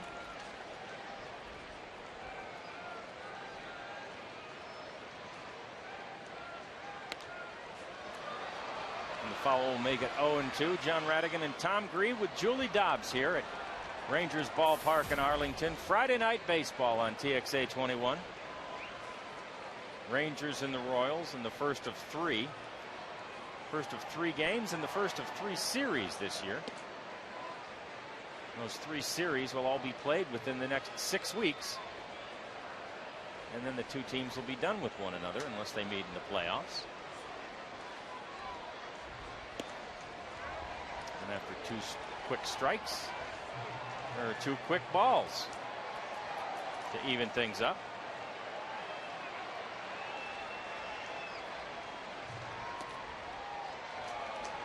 Now it's full to Nelly Cruz. The Royals had their bullpen going last inning after 3 hits. And probably if he walks Nelly right here, they'll continue that. That went sliced foul and out of play. They'd only let Francis go over 100 pitches once, and that was just a little bit over 100 pitches. And Blake Wood is back up. Yep. And that is a walk. A 6-pitch walk to Nelly. Here comes Ned Yost. And, after the last 2 innings, 6 hits in the last 2 innings and 5 runs, I would think the leadoff walk would be about it for Francis, and it looks like it is. 88 pitches on the night for him. And he started that at bat with Nelly Cruz with 2 quick strikes, but then ended up walking him. We talk about the new man. Play the rest of the 5th inning when we come back on TXA 21.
most April and May Rangers home games. Upper level tickets for only $10 or Lexus Club Terrace tickets for only $15. Bring any Dr. Pepper or Diet Dr. Pepper can to Rangers Ballpark or enter Dr. Pepper as the coupon code at TexasRangers.com. And here's the line on Jeff Francis, 88 pitches. He allowed 6 runs, 9 hits. 5 of those runs were earned. He walked 1 and just struck out 2. The walk was the very last batter he faced, and now here's Blake Wood. First bad outing for Francis all season long. He'd had 4 nice starts before this. Blake Wood is actually one of the veterans of the Kansas City bullpen. I would venture a guess that there have been very few bullpens with less experience than Kansas City's. They have 5 rookies. 4 of them have never been in the big leagues before. Jeffress has been in the big leagues for 33 days. Blake Wood was in the big leagues for 4.5 months last year. And the only guy with more than a year's service is Joaquin Soria, their closer and fine closer, has been in the big leagues for 4 years. Well, 5 rookies, 4 of them have never been in the big leagues prior to this season. That is a young bullpen.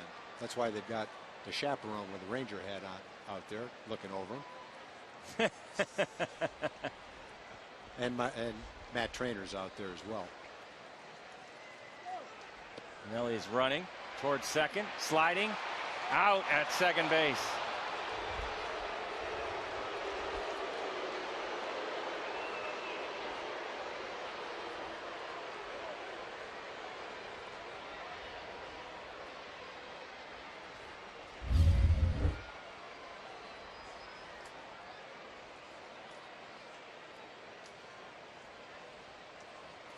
I'm not sure when the tag came. Let's see if we can tell from this angle. Ooh. I'd say he's safe. Yeah, it looked like he was safe. Nelly thought he was safe and looked like he got it. Tough call for the umpire. You can't see exactly when the tag comes. The dust is flying. You have to look at it from different angles. So one of those close plays that could have gone either way. And now it's Mike Napoli. 2-1 pitch in the dirt to make it 3 balls and a strike.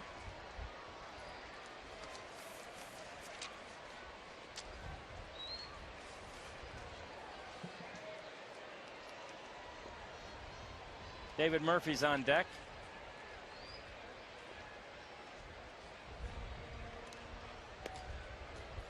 And now Mike Napoli's going to first.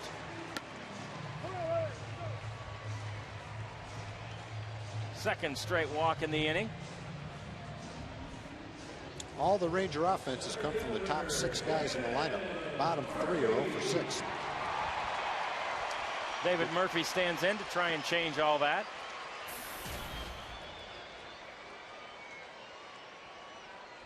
Grounded to the shortstop in the second and struck out back in the 3rd inning. But now he's facing the righty Wood.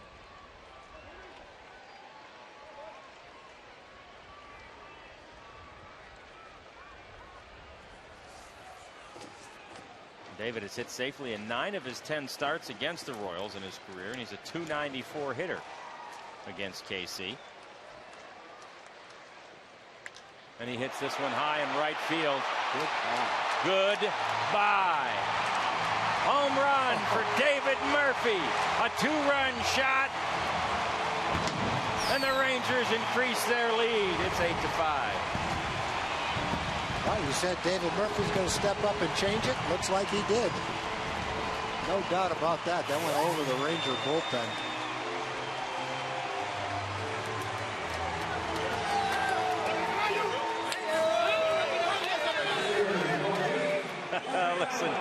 Listen to the reception down there. As the 2 Warriors come back.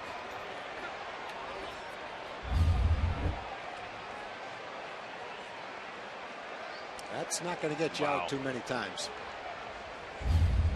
That's the danger zone right there.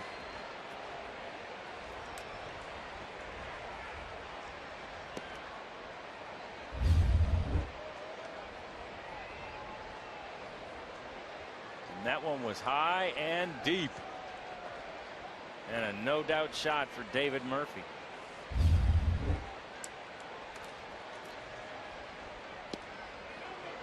Big wave and a miss from Torrealba. David rehydrates and gets ready to go back into center field.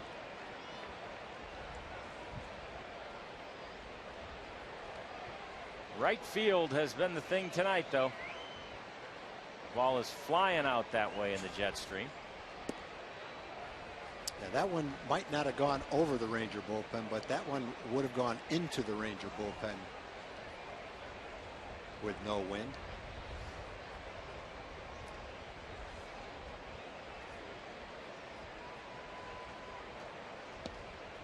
Wind has not subsided here as the night has moved along. In fact, it might be blowing even a little harder now.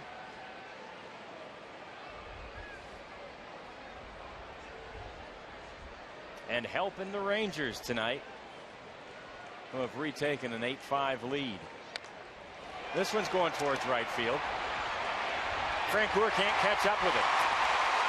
He drops it in the corner. Torrealba's on second base. And the rally continues for the Rangers. And the only out this inning of 4 batters was the caught stealing. A pretty good pitch to hit, and another good job of hitting it. So the bottom 3 had been 0 for 2 apiece. David's homered, Yorvit has doubled, and now Mitch has a chance to change that 0 for 2. Francoeur has a great arm out right field. One of those guys that's known for cutting down base runners. In fact, I saw a stat in their media guide. Since 2005, he leads the major leagues in outfield assists.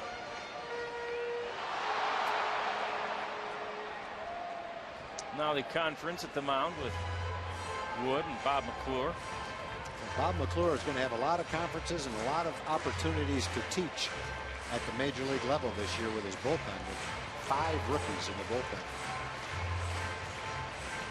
Yeah, they just called up Lewis Coleman, made his major league debut yesterday.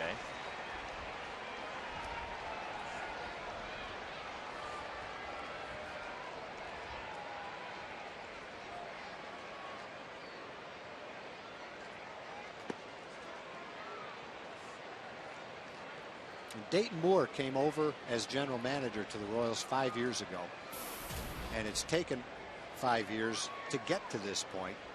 And I don't think most people had them as a contender at the beginning of the year, and they may or may not be throughout the year. They've gotten off to a great start.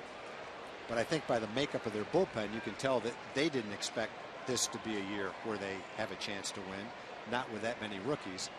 But they're building for a couple of years from now. Combine the young players they've got right now at the big league level with the farm system they've got. And bright things are ahead. Dayton Moore and his staff has done a nice job to get to this point.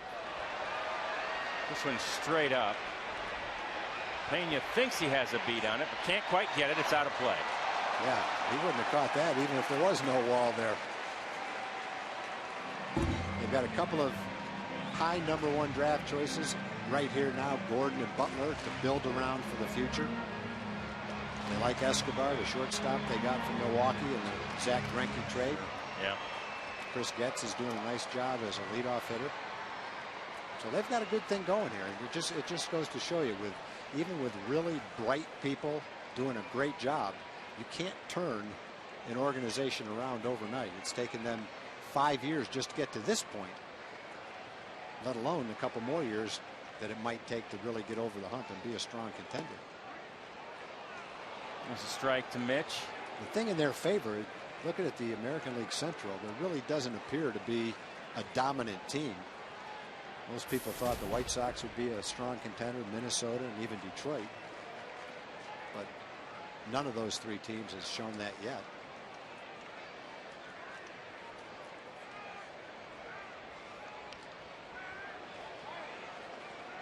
Torrealba's double is the 3rd of the night. The Rangers have at least 2 doubles now in 7 straight games. That streak is tied for the 2nd longest in Major League Baseball. And 3 doubles in a game matches the high this season for Texas. It is a doubles hitting team, though.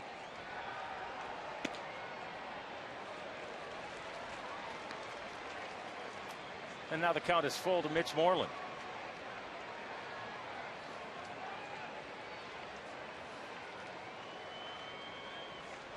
Ian Kinsler waits on deck with Jorvik Torrealba down there at second base. And the payoff pitch. Grounded foul. Over near the Rangers dugout.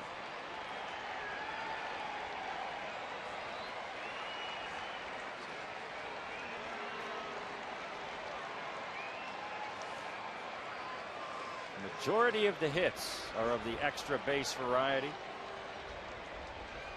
including 3 home runs on the night so far. And that's a walk.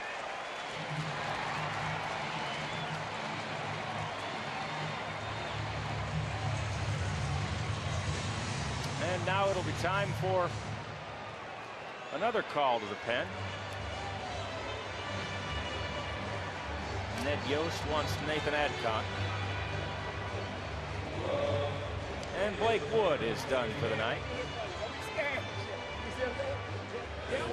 We will take a break, come back, play the rest of the 5th inning right after this.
Kids first inning, Michael Young, RBI to drive Ian Kinsler home. And then it was Young and Kinsler teaming up again for the 2nd run of the game. Adrian Beltre with an RBI double to bring Young home after the triple. And then Mike Napoli's home run that brought Beltre in. Solo blast by Ian Kinsler in the 4th inning with 2 out. And then David Murphy with a bomb in the 5th inning. And the Rangers lead this thing 8-5 right off the car, not the kid. And there's David Murphy discussing the fun of hitting that home run up into the jet stream tonight. And Nathan Adcock comes in. Only been in a couple of games, hasn't been scored on yet. 4 1/3 innings.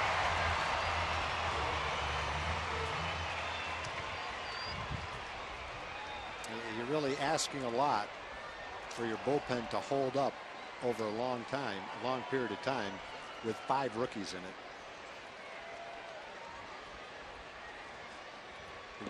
You can't hide all of them in comfortable spots. Some of them have to be, one of them's got to be a setup guy, 7th and 8th inning guys to get the ball to Soria. And I think it puts a little bit of pressure on your starting pitchers to pitch deeper in a ball game. Their starters have done a good job. You've got a nice offensive team right now. And who knows, maybe the young guys rise to the occasion. We haven't seen them, so it's tough to say the kind of talent they have. But they wouldn't be in the big leagues without talent.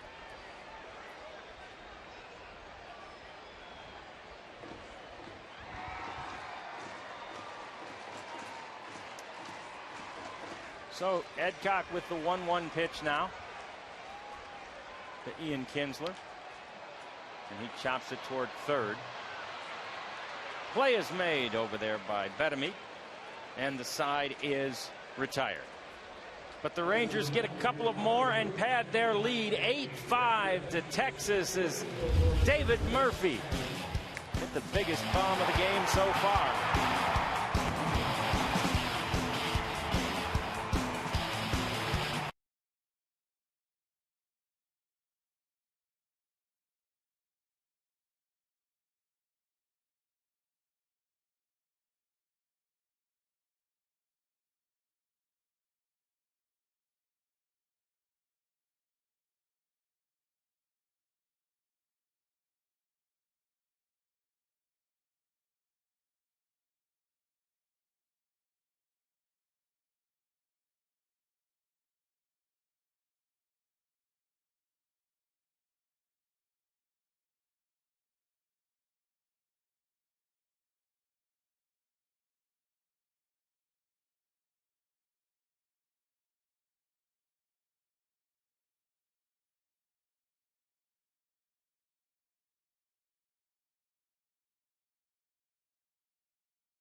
We head to the 6th inning, and we head to Julie Dobbs.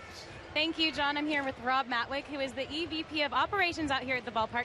We figured since it is Earth Day, what a good chance to ask him about recycling out here for fans out at the ballpark. Absolutely. Well, best thing fans can do here at the ballpark to help us out in terms of recyclables is to take advantage of the large silver bottles you see stationed around the concourse, which Coca-Cola and Ozarka have provided for us.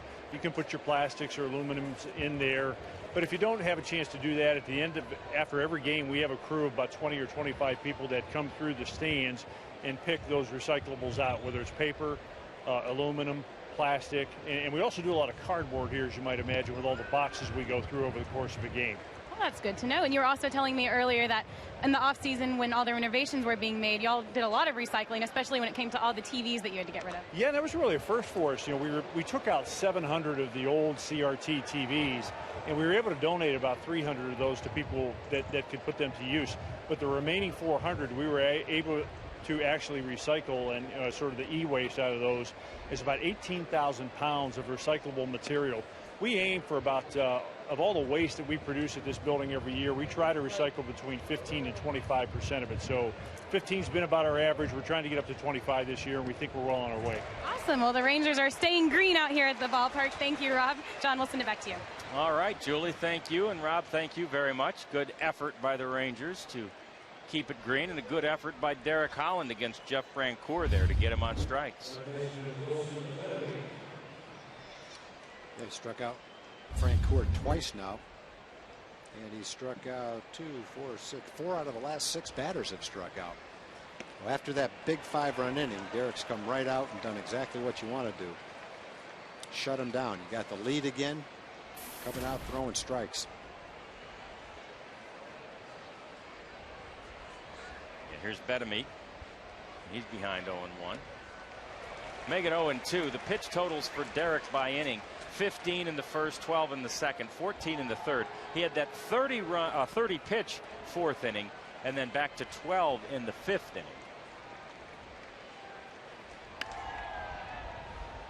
And he's off to a good start here. We talked about Dayton Moore, who came over as the general manager in 2006. He came from the Braves, and so he knows Betamit. Betamit was one of the best young prospects in all of baseball when he came up with the Braves.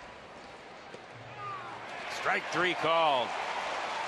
And then he's bounced around from some teams, but he's kind of finding a new home here late in his 20s with the Royals. Frank Coor, another guy that he knew well from the Braves, #1 draft choice, having a big year for him. Derek's dealing right now. 3 straight strikeouts. Last 4 outs have been strikeouts. 8 on the game.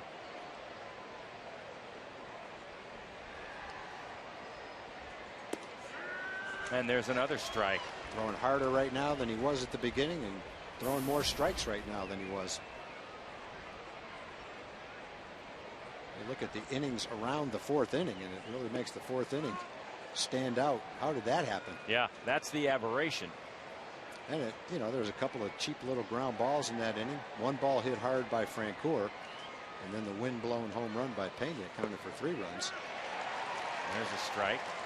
Yeah, and it all started that inning with that crazy little hit to right to Beltre that dove left of him. Good slider. Got Kayahue to strike out on the slider last time up. Grounds this one foul on the first base line.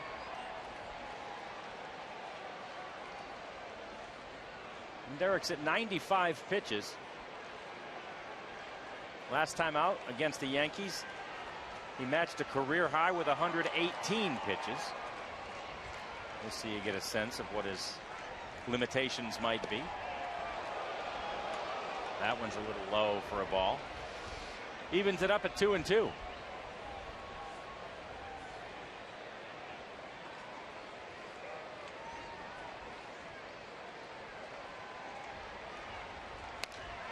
And this one is fair and off the glove into right field. Kayahue is in at second base.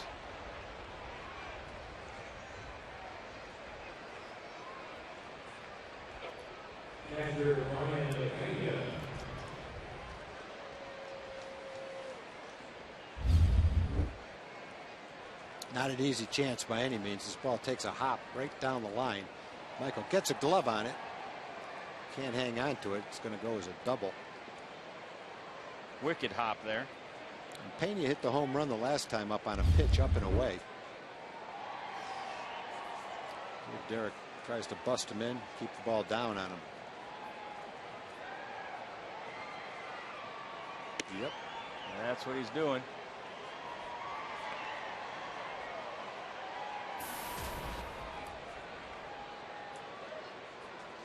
Nice night for Pena.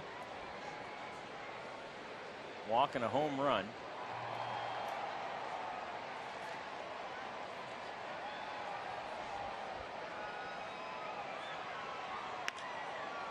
That one is slammed foul. On a line up into the seats.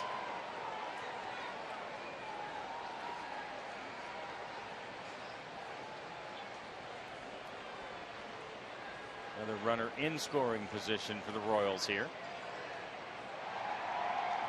Escobar waits on deck. And the 1-1 to Pena. Grounded toward first. Michael will take it himself. And the side's retired. No harm, no foul for Derek Holland. And it's still 8-5 Rangers.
brought to you by Sonic. Tonight's jackpot worth $1,600 in dinner for two at a Sonic Drive-In. And tonight the Rangers are heading for Beverly Ferris of Oak Point, Texas. If a Ranger hits a grand slam during the inning, Beverly Ferris of Oak Point, Texas will win $25,000. You can register at any North Texas Sonic restaurant. Here comes Elvis.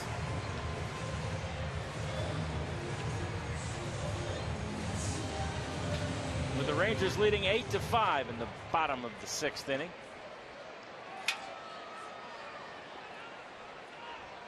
Texas builds the lead on the power of 3 home runs off a Royals pitching staff that had not allowed a home run in 10 games, 95 innings between home runs. And now the Rangers explode for 3 of them on a windy night here at the ballpark. Mike Napoli has one. Ian Kinsler has one, and so does David Murphy. All of them to right field.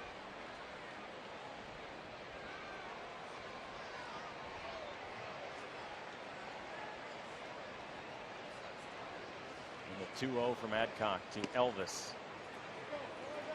Adcock was a Rule 5 draft pick, just like Mason Tobin for the Rangers. He was picked from the Pittsburgh AAA roster. He has to stay in the big leagues this year. Looks like when he keeps the ball down, he gets pretty good sinking action on it. Got Ian to chop the ball into that double play. Walks have hurt, though. That's the 4th walk in the last 7 hitters. Not just him.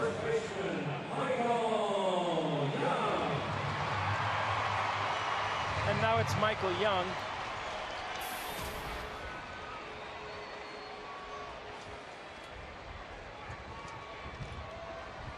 Michael's had a great night. Single, triple, single. And the throw from Adcock over. Chases Elvis back.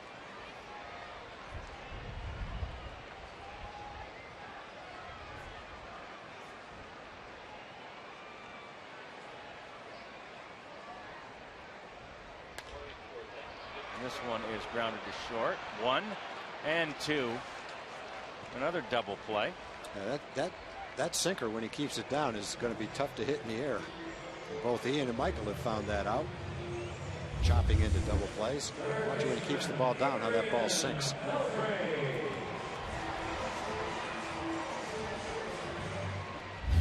And now it's Adrian Beltre.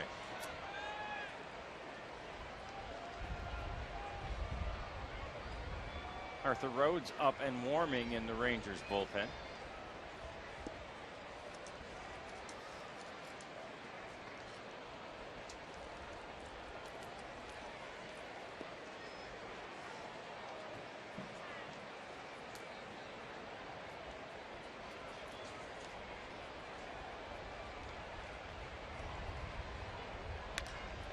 And Adrian hits this one high in the air to right field.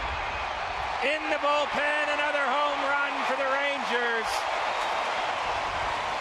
Solo blast by Adrian Beltre, and it's 9-5 Texas. And Beverly Ferris from Oak Point, Texas. You win $1,600 in the Sonic Slam inning. Well, that one didn't sink until it almost knocked a couple of Ranger bullpen guys off the bench out there. Double and a home run for Adrian. A couple of RBIs. 6 home runs, 18 RBIs on the season. It's almost the exact same ball he hit to right field that he doubled off the wall on. Yeah, that one didn't sink. Just in case the outfielders didn't see it. This one is popped up. And there to make the play is Escobar. The side's retired, but the Rangers get another one and another home run. Their 4th of the night. It matches the season high. And here's another look at Adrian Beltre going deep to right field.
21 is brought to you by Toyota. Visit buyatoyota.com today. Toyota, moving forward. Derek Holland back out there, right at 100 pitches on the night. Well, if this was the last 2 years, he wouldn't be out there. The bullpen would be in there right now. But I think more so than the last couple of years. Ron Washington, Mike Maddox had pushed their starting pitcher 5-10 extra pitches, trying to get that extra couple of outs, maybe an extra inning. The more you do that, the less you have to use your bullpen. And the more the pitcher that starts goes out there trying to finish what he starts instead of looking for help in the 5th or 6th inning. That's a good development. An appeal to first. That's a ball. So it's a ball and 2 strikes to the 9th place hitter, Escobar. You know, after throwing 118 pitches his last start, Arthur Rhodes is up now because Ron's going to monitor the pitch total. But he's not going to make it just a safe outing, get him out of there after 6. And that ties the season high right there for strikeouts. C.J. Wilson had 9 earlier this week, and now Derek Holland with 9 Ks in the game. That's 6 out of the last 10 hitters have struck out. And it brings up Chris Getz, the leadoff man. Remember, the Royals lead the league in batting average. There's a bunt right back to Derek, and he bowled it to first base. That's a strike. And they're second in runs, so he's pitching against a good offensive team on a night when the ball is really carrying. Giving up. Yeah, that's a bowl shot to first base. That's going Brooklyn on the Brooklyn side to get your strike. My favorite line, you know, the most interesting man in the world? Yes. My favorite thing that he does, he bowls overhand. Now that's interesting. That is interesting. Not too good for the lanes, however. No, I wouldn't think it'd be good for the rotator cuff either. Melky Cabrera in there. No, that would be bad on the rotator. Yeah. Of course, maybe not for the most interesting man in the world. I think his rotator cuffs are made out of rubber. I love the fact that he's back out there for the 7th inning, trying to sneak in that extra inning, finish strong. He's given up 7 hits, 4 of them, and all 5 runs came in 1 inning. And what a great way to end it right here for this Ian. This one's cue-balled to Ian, and he got him. Beautiful. Great play by Ian. An 8-pitch inning to end it, and the Rangers have a 9-5 lead.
To the bottom of the 7th inning, and Mike Napoli steps in there.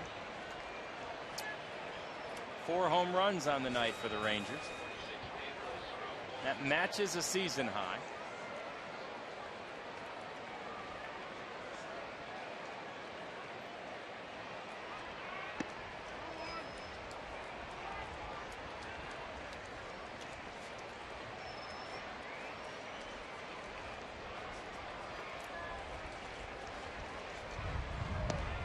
Adcock gets him swinging there. Well, that ball dive bombed down.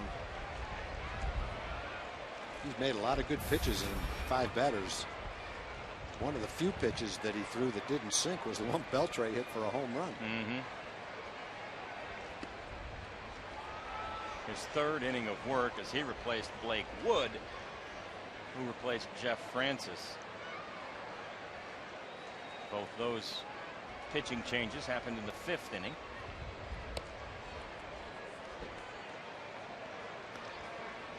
And now it's 3 balls and a strike to Mike Napoli. There you see the Rangers have hit 4 home runs twice this year. Another one, and they get the record for the season as Napoli draws the walk. And we check in with Julie Dobbs. Yes, hey, John. I am hanging out here with my friend Jewel. This is Jewel Dennis. She is 93 years old. She's been a Ranger fan her whole life, and this is her first game. Are you enjoying yourself? Yes, I do. So what do you think of all these home runs tonight? It's like a home run derby out here. That's just the good old boys showing what they can do. And they're still doing it. They've been doing it as long as you've been watching, huh? All right, well, I brought you a little treat. We brought you some cookies. Very much. Thank you. No problem. You enjoy your cookies, and let's enjoy the rest of this game. John, we'll send it back to you. All right, Julie, very good. Awesome. I hope some of those Brickle cookies y'all got made their way out there. Yeah, we like to share our sweets with people. We do. In fact, I saw Shirley yesterday, the cookie lady. There's a strike to David. And she told me that she had heard about a sign that someone put out there that we showed on TV. Hey, bring me some cookies. And she said, all people have to do is come and find where I sit in the ballpark, and I'll give them some cookies. She's always got them. She does. I sat out there in the home run porch. Watch out. Oh, nice play. Escobar to Getz. On the home run porch during the playoffs last year. And Shirley's husband, Cal's an usher out there.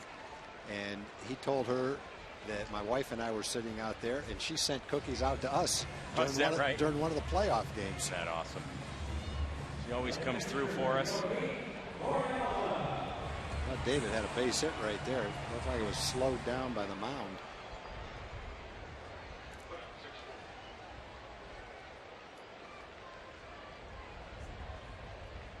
And here comes Yorvik Torrealba. He's now hitting 5 straight. That's a season high for him. He had a double back in the 5th inning. And a couple of ground outs before that.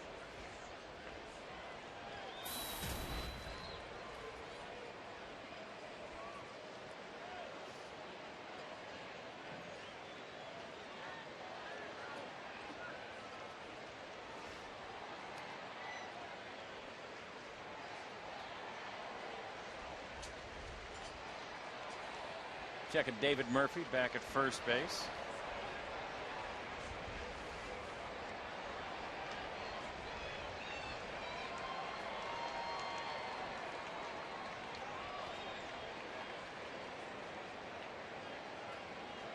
And again, they throw over to check on David. Rangers 11-7 start to the season.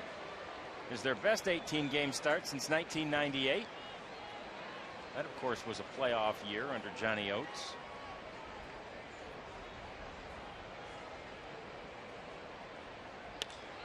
And Torrealba hits this one toward left field, but right at Alex Gordon.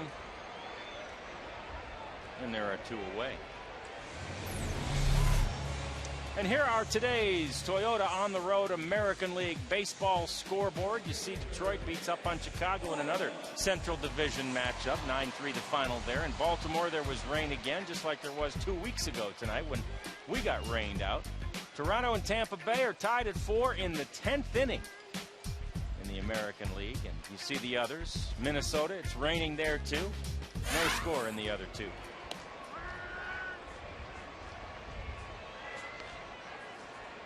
There's a strike to Mitch. Reached bases last time up with a walk, but a couple of ground outs before that.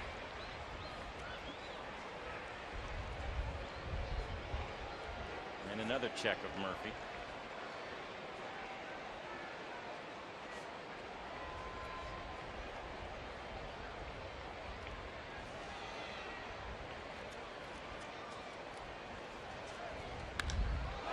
And now Mitch Morland puts some power into this one. Toward the gap in left center field and in the bleachers. Another home run. The most this season by the Rangers. That's number 5 on the night. That one was a bomb. Left center field. That wasn't pulled to right field. He shot that one 8 rows back, right near the Royals bullpen. Showing his power the opposite way.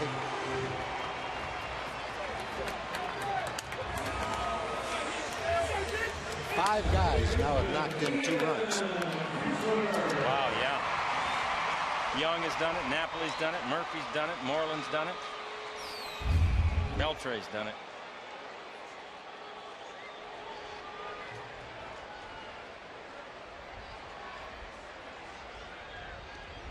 And in addition to all those guys that have 2 RBIs, this guy has 1. Ian Kinsler. For a grand total of 11. And that one is slammed foul. Tough play over there. Rangers with an 11-5 lead now. Trying to improve on their 7-2 home record.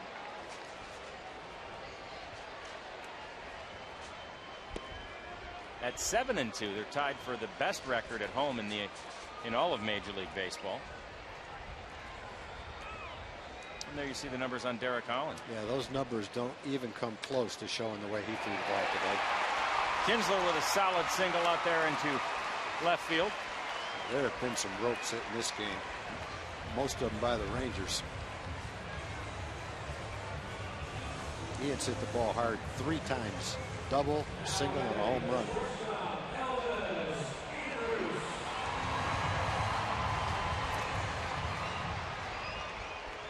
Elvis is 1 for 3. 1 for 2 with a single and a sacrifice. A walk.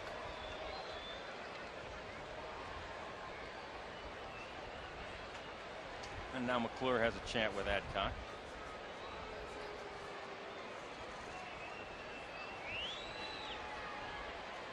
Ian Kinsler and Michael Young each with 3 hits and each matching the season high for any Ranger player this year. It's been done 6 times previously. And there's the action out there in the bullpen. Jeremy Jeffress. Kid's got a good arm. We saw him in spring training. Yeah. Tuning it up 95, 96 miles an hour. One of the young players they got from Milwaukee in the Zach Greinke trade.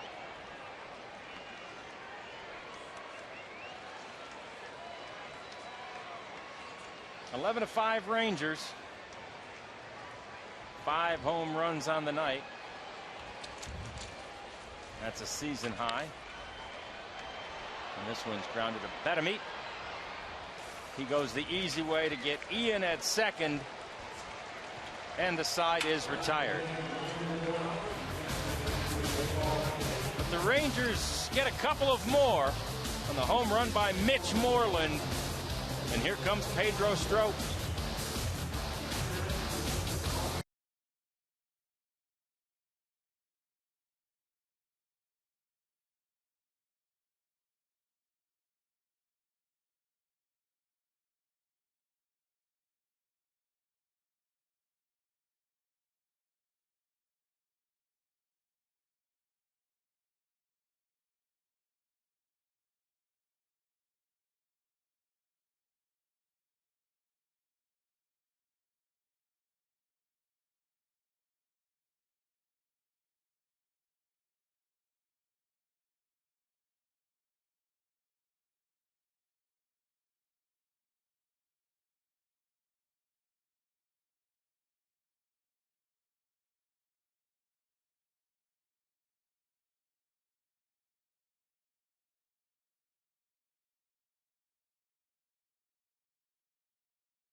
Derek Holland gave up 5 in the 4th, but then had a 12-pitch 5th inning, a 17-pitch 6th inning, and he needed only 8 pitches to retire the side in the 7th inning.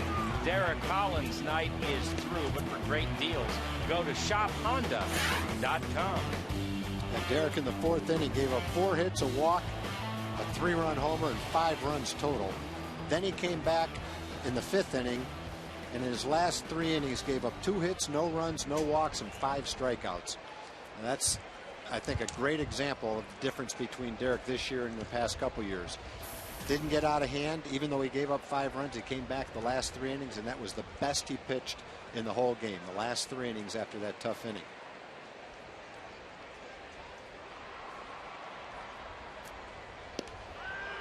And with a 6-run lead, here's another good opportunity to look at Pedro Strop in a perhaps developing role for him as the 8th inning guy. Yeah, I think that's the case. You know, he was warming up to come in before it was 6 runs. He was warming up when it was 4 runs.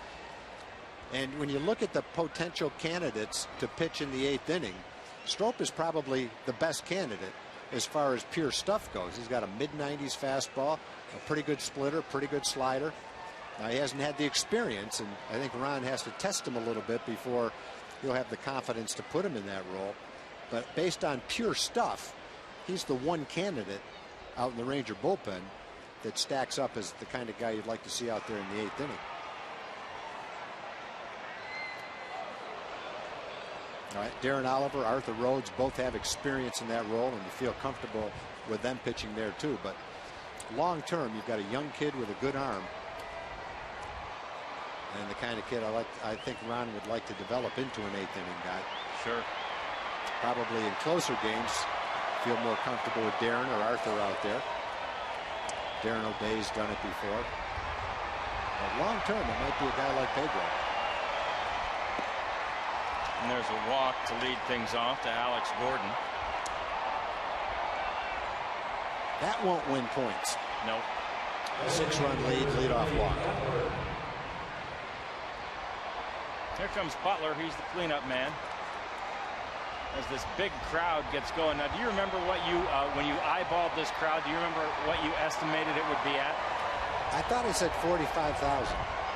You said 46, 46, and you were okay. off by 31. Wow. It's 45,769. You missed by 31 people. And how about the walk-up of 8,057 tonight? Great. Yeah, good crowd. And they're having fun here with a 11-5 Rangers lead. Yeah, I hope it's not too windy for the fireworks. I do too. Ranger batters have definitely provided some fireworks tonight. So And they've been able to shoot those off, which is sometimes the sign. Upheld their end of the bargain.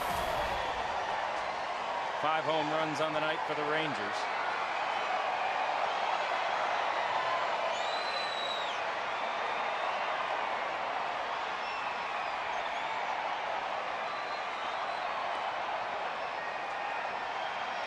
And the 0-2 from Strop is inside.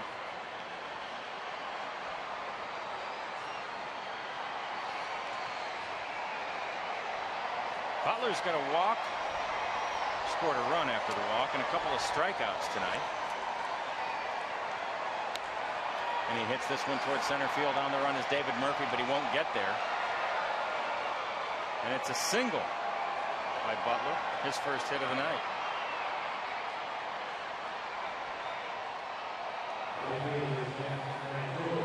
And it brings up Jeff Francoeur.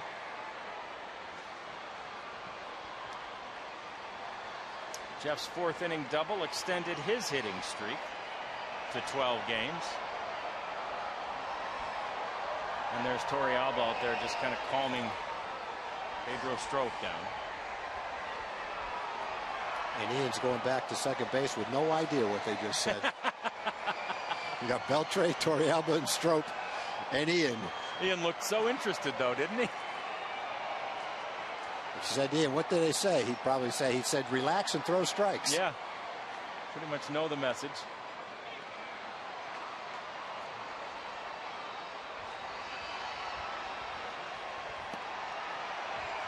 And there's a strike to Francoeur.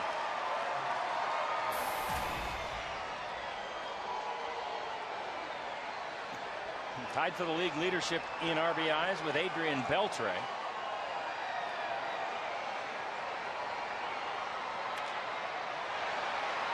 Pops this one up foul and just out of play, about 5 rows deep.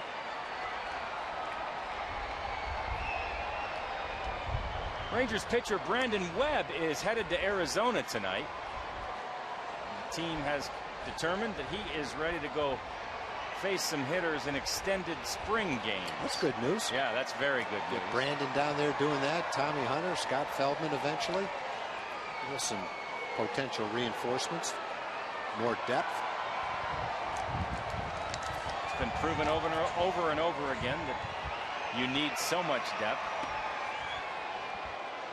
The heart kind of breaks for Mason Tobin. The prognosis isn't terrible, but he had to go on the 60-day disabled list with the elbow problem. There's Arthur Rhodes back up and warming again. Yeah, the other guy that we've talked about is Eric Hurley. Yeah, gosh. Certainly hope he comes around quickly. Do indeed. Eric with a minor concussion, but a skull fracture from that ball that hit him in the right temple the other night in New Orleans.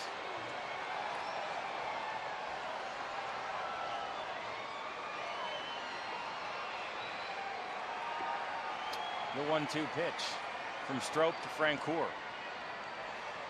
Low for a ball.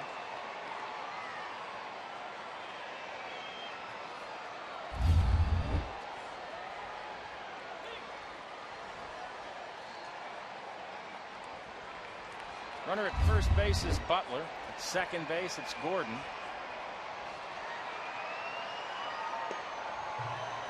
And that one's outside.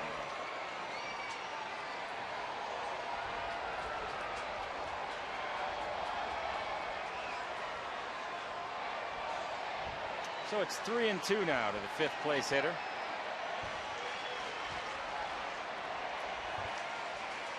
Throw him a strike, get a ground ball, double play. Then you'll be able to take a nice deep breath, get out of the inning. Ouch. Walked him. So the bases are loaded. Thanks to 2 walks and a single, and there's nobody out. Although here comes Mike Maddox out to the mound. Yeah, and you know, you see from Strop why Ron Washington would like to see him as an 8th inning guy, and you also see from him why he's a little bit concerned about trusting him in that role, because you just can't walk 2 out of 3 batters with a 6-run lead late in the game and inspire confidence in your manager. But the good thing is that he's got the stuff to do it, and he's going to keep getting the opportunities. And what you hope eventually is that he gains the confidence and goes out there and gets the job done just like he has at AAA ball. Certainly the talent's there to do it. It's just getting over that hump. And, you know, we watched Matt Harrison, we watched Derek Holland for a couple of years. We talked about the kind of prospects they were, the kind of stuff they have, the potential that they have. And it took a while for it to kick in. I guess you could say it took 2 years in the big leagues with the Rangers to start seeing the kind of results that their talent indicated. And Strop's the same kind of guy. The talent's there. And eventually you hope that it comes out.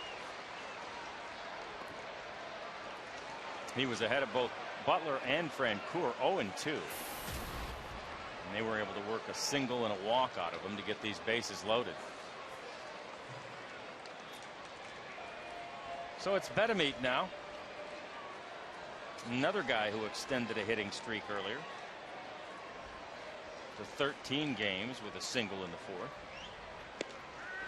Outside part of the plate for a strike.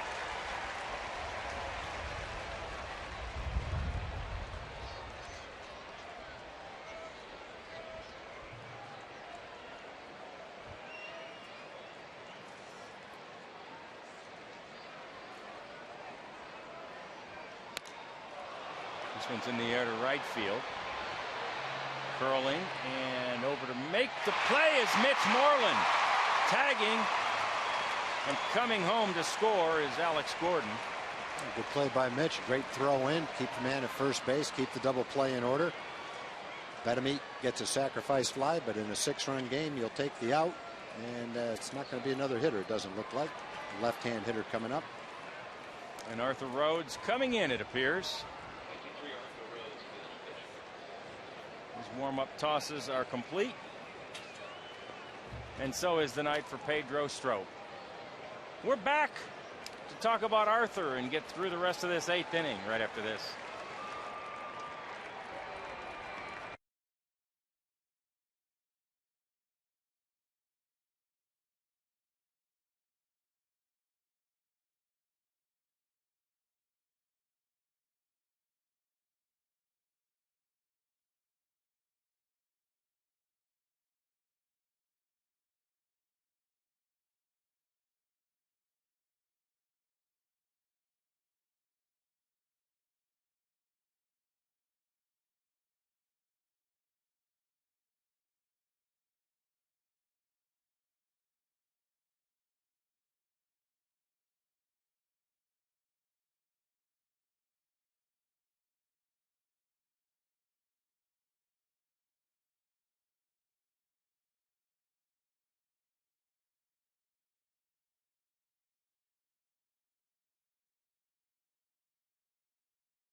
across here.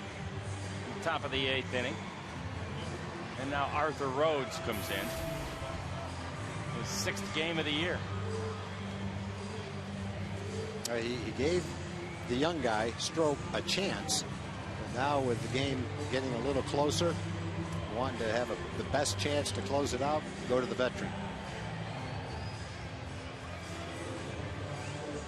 And that's what Ron Washington has done. Got his eldest player out there. His most senior and most veteran guy in Arthur Rhodes, the Waco native. And his first challenge of the night. Kila Keahua.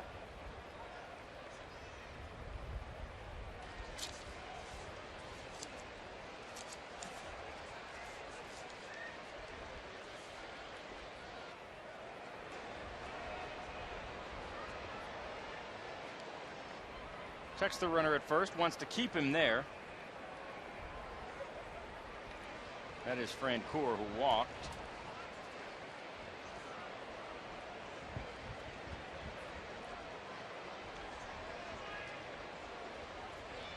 And now the pitch to Keahua.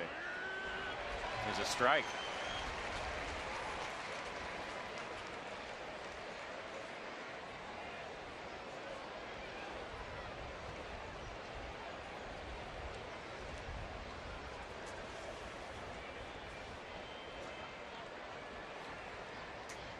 There goes the runner. There's the throw down to second. Safe at second base is Jeff Francoeur. Yeah, that's one you better be safe on that one. Down by 5 runs.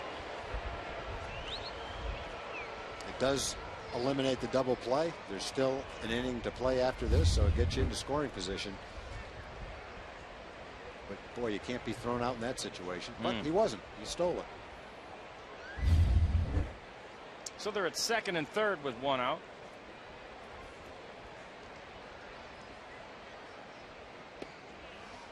That one's a little outside.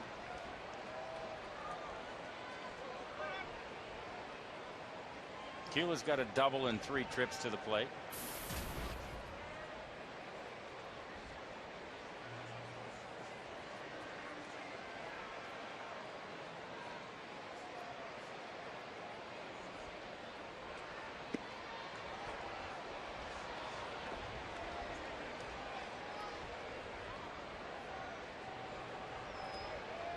And that'll make it 3-1. Brian Pena on deck.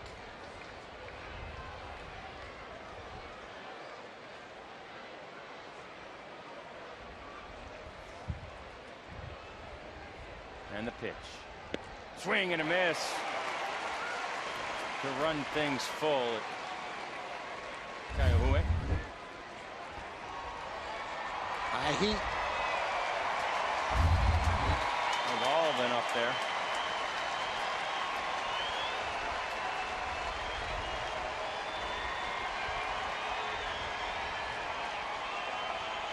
Check of the runner at third. And the payoff pitch. Swung on and missed. They got him chase a high fastball, probably a little bit out of the strike zone. Keahua a little bit over anxious right there.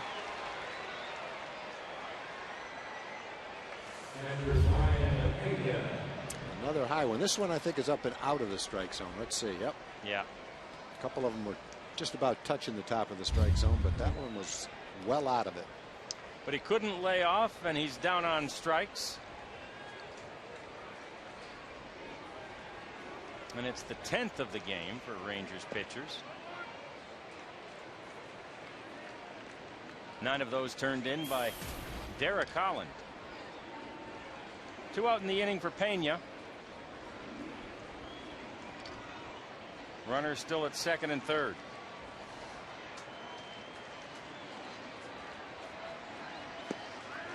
There's a strike.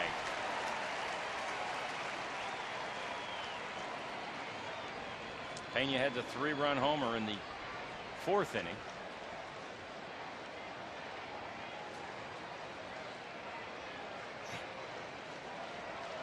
That tied it up at 5, but Since then, it's been all Rangers who lead it 11-6.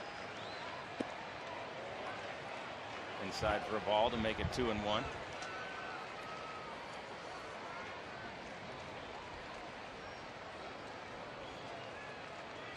Arthur Rhodes, of course, took the loss on Sunday in New York.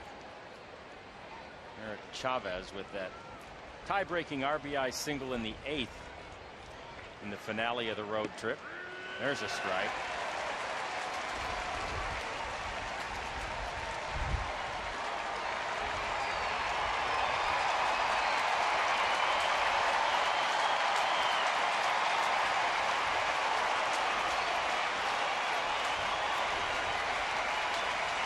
And everybody's into it.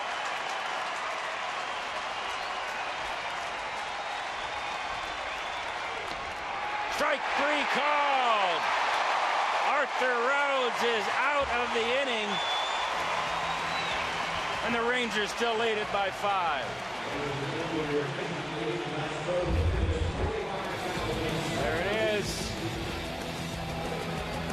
Strike 3 called. And a fist pump from Arthur Rhodes.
'21 North Texas Honda Dealer of the Game is Bankston Honda.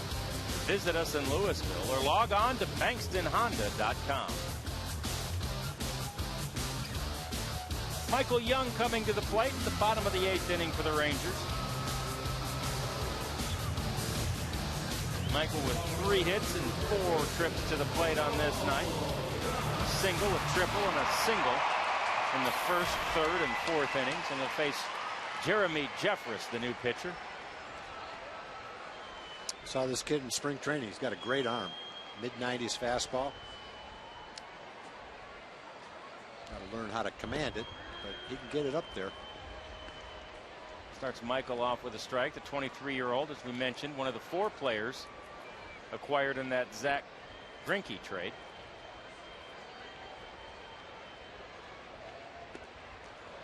Swing and a miss from Michael there.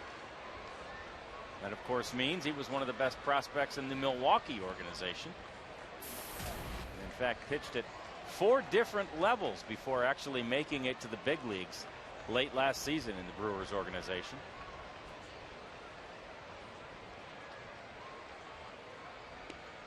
Strike 3 called to Michael Young. He's a tough guy to face. Kid with great stuff. First time you see him like that. Mid-90s fastball. He dropped that curveball in for strike 3. Michael knew it. He did. Just couldn't pull the trigger on it. Haven't seen it very much, if at all. Not sure if he saw him in spring training. And now it's Adrian Beltre. solo homer his last time up. That was back in the 6th inning.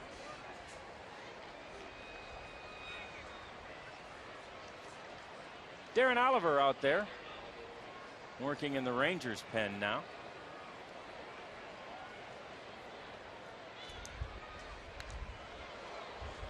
Fouled off by Beltre. Rangers have a chance to go to 3-0 at home against left-handed starting pitchers. Lester and Bedard before Jeff Francis tonight.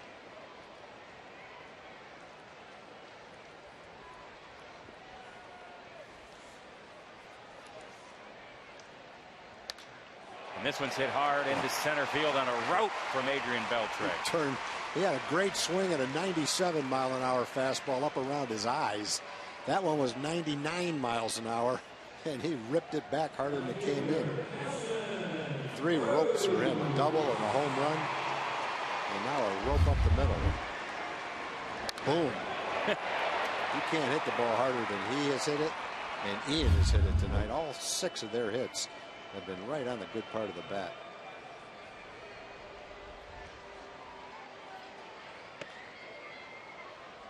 Each of them with a single, a double, and a home run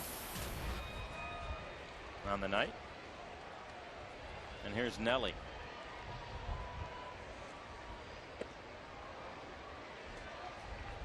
Three Rangers batters with 3 hits tonight. Ian and Adrian.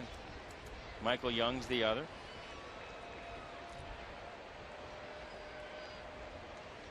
$15 hits on the night for your Texas Rangers. Inside to Nelson Cruz.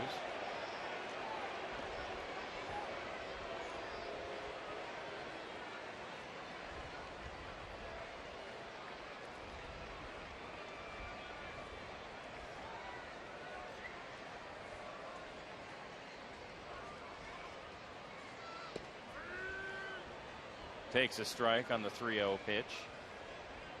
So the 3 hits from Ian, Adrian, and Michael, those 3 hitters have totaled more hits than Kansas City has tonight. Royals with 8 hits.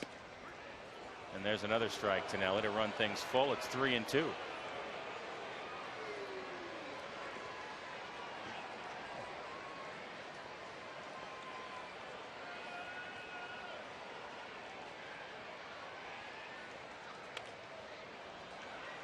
Chop foul.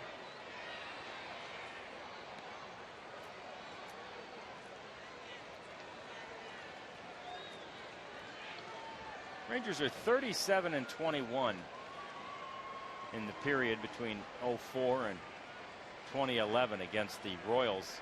That .688 winning percentage is the highest they have against any team. And the runner goes, throw down, strike him out, throw him out. That's a double play, and the side is retired. 2-6 on the putout. And then here comes the 9.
final pitch of the night. Ian Kinsler had to hurry, had to barehand, and he got him to end the 7th inning and end the night for Derek Holland. A very good night for Derek Holland, in spite of one bad inning, and a good night so far for Ian Kinsler, too, at the plate and in the field. And the Rangers lead at 11-6. To find a plan that's right for you, call TXU Energy. The right things right now. Here's Darren Oliver. 8th appearance of the year for Ollie. An opponent's still only hitting 154 against him.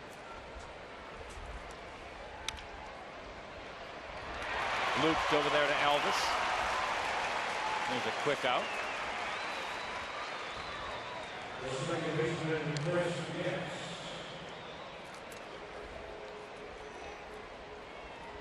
Well, you see why Ron Washington, John, likes to go to the veterans. Arthur Rhodes came in and cleaned up that jam. 2 strikeouts. Darren comes right out, throws a pitch, and gets an out. You can understand why major league managers like reliable guys out in their bullpen. Guys that have done it before and guys they have confidence in.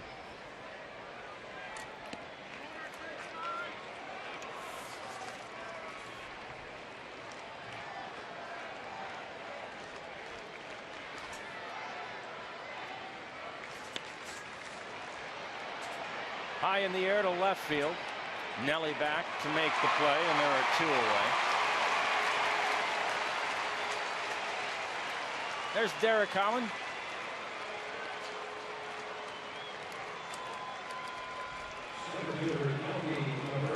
Stands to improve to 3-1 on the year.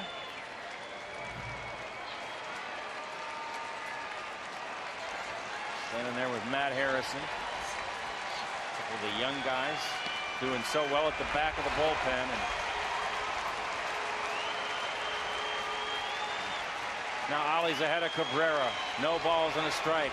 Nearly 46,000 on their feet here at Rangers Ballpark in Arlington. As Cabrera calls for time and now steps back in. This one is popped foul into that waiting crowd. And Ollie's ahead of him 0-2. The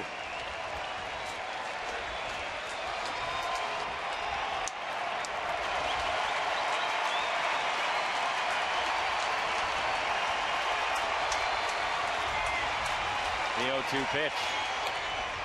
Grounded toward Ian. He's on the outfield grass. It takes a bad hop. And Cabrera is on. Well, there's not much you could do on that ball. Not sure if it hit the lip of the grass or what, but Ian went over, got in front of it, and just had no chance with the hop it took.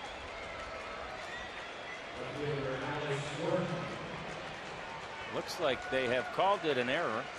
That hit the lip. Yeah. And there's a pretty big lip there because the grass is long. Not much you can do when the ball hits that lip or any lip for that matter. Almost hit Ian's lip after hitting that lip. Climbed up and hit him somewhere.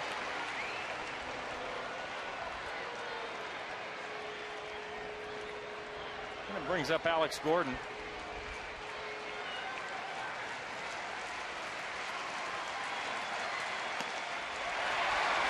Swing and a miss to make it 1-1. With a 3-hole hitter with the highest average in the American League at 366. Some pretty good 3-hole hitters.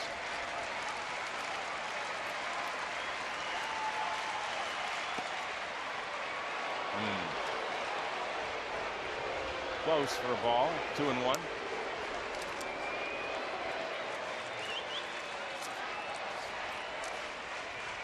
Crowd still expectant. And that one's on the outside part of the plate for a strike. But Darren Oliver's hits the Royals to within their last strike of the game.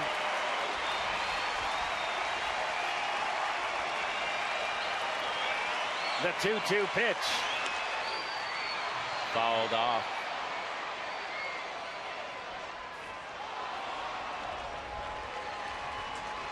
And we'll do it again.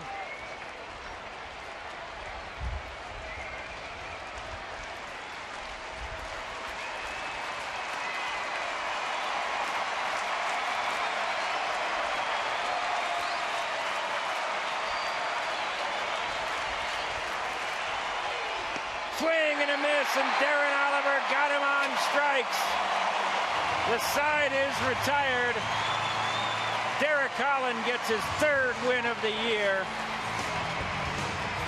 And the Texas Rangers have stopped a 2-game streak. They win it 11-6 over the Kansas City Royals. A Royals team that was red hot coming in here, having won last night in walk-off fashion.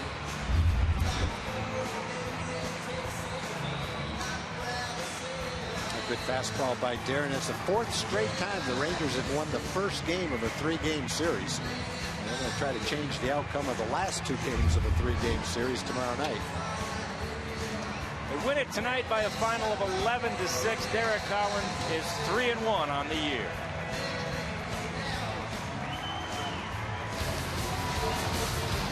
And Texas Rangers baseball on TXA 21 is brought to you by Southwest Airlines' new Rapid Rewards. Unlimited reward seats and no blackout dates. By AT&T. And by your Texas Ford dealers. Ford is the best in Texas. Rangers win tonight over the Royals. Lots more coming your way as we wrap it up on TXA 21.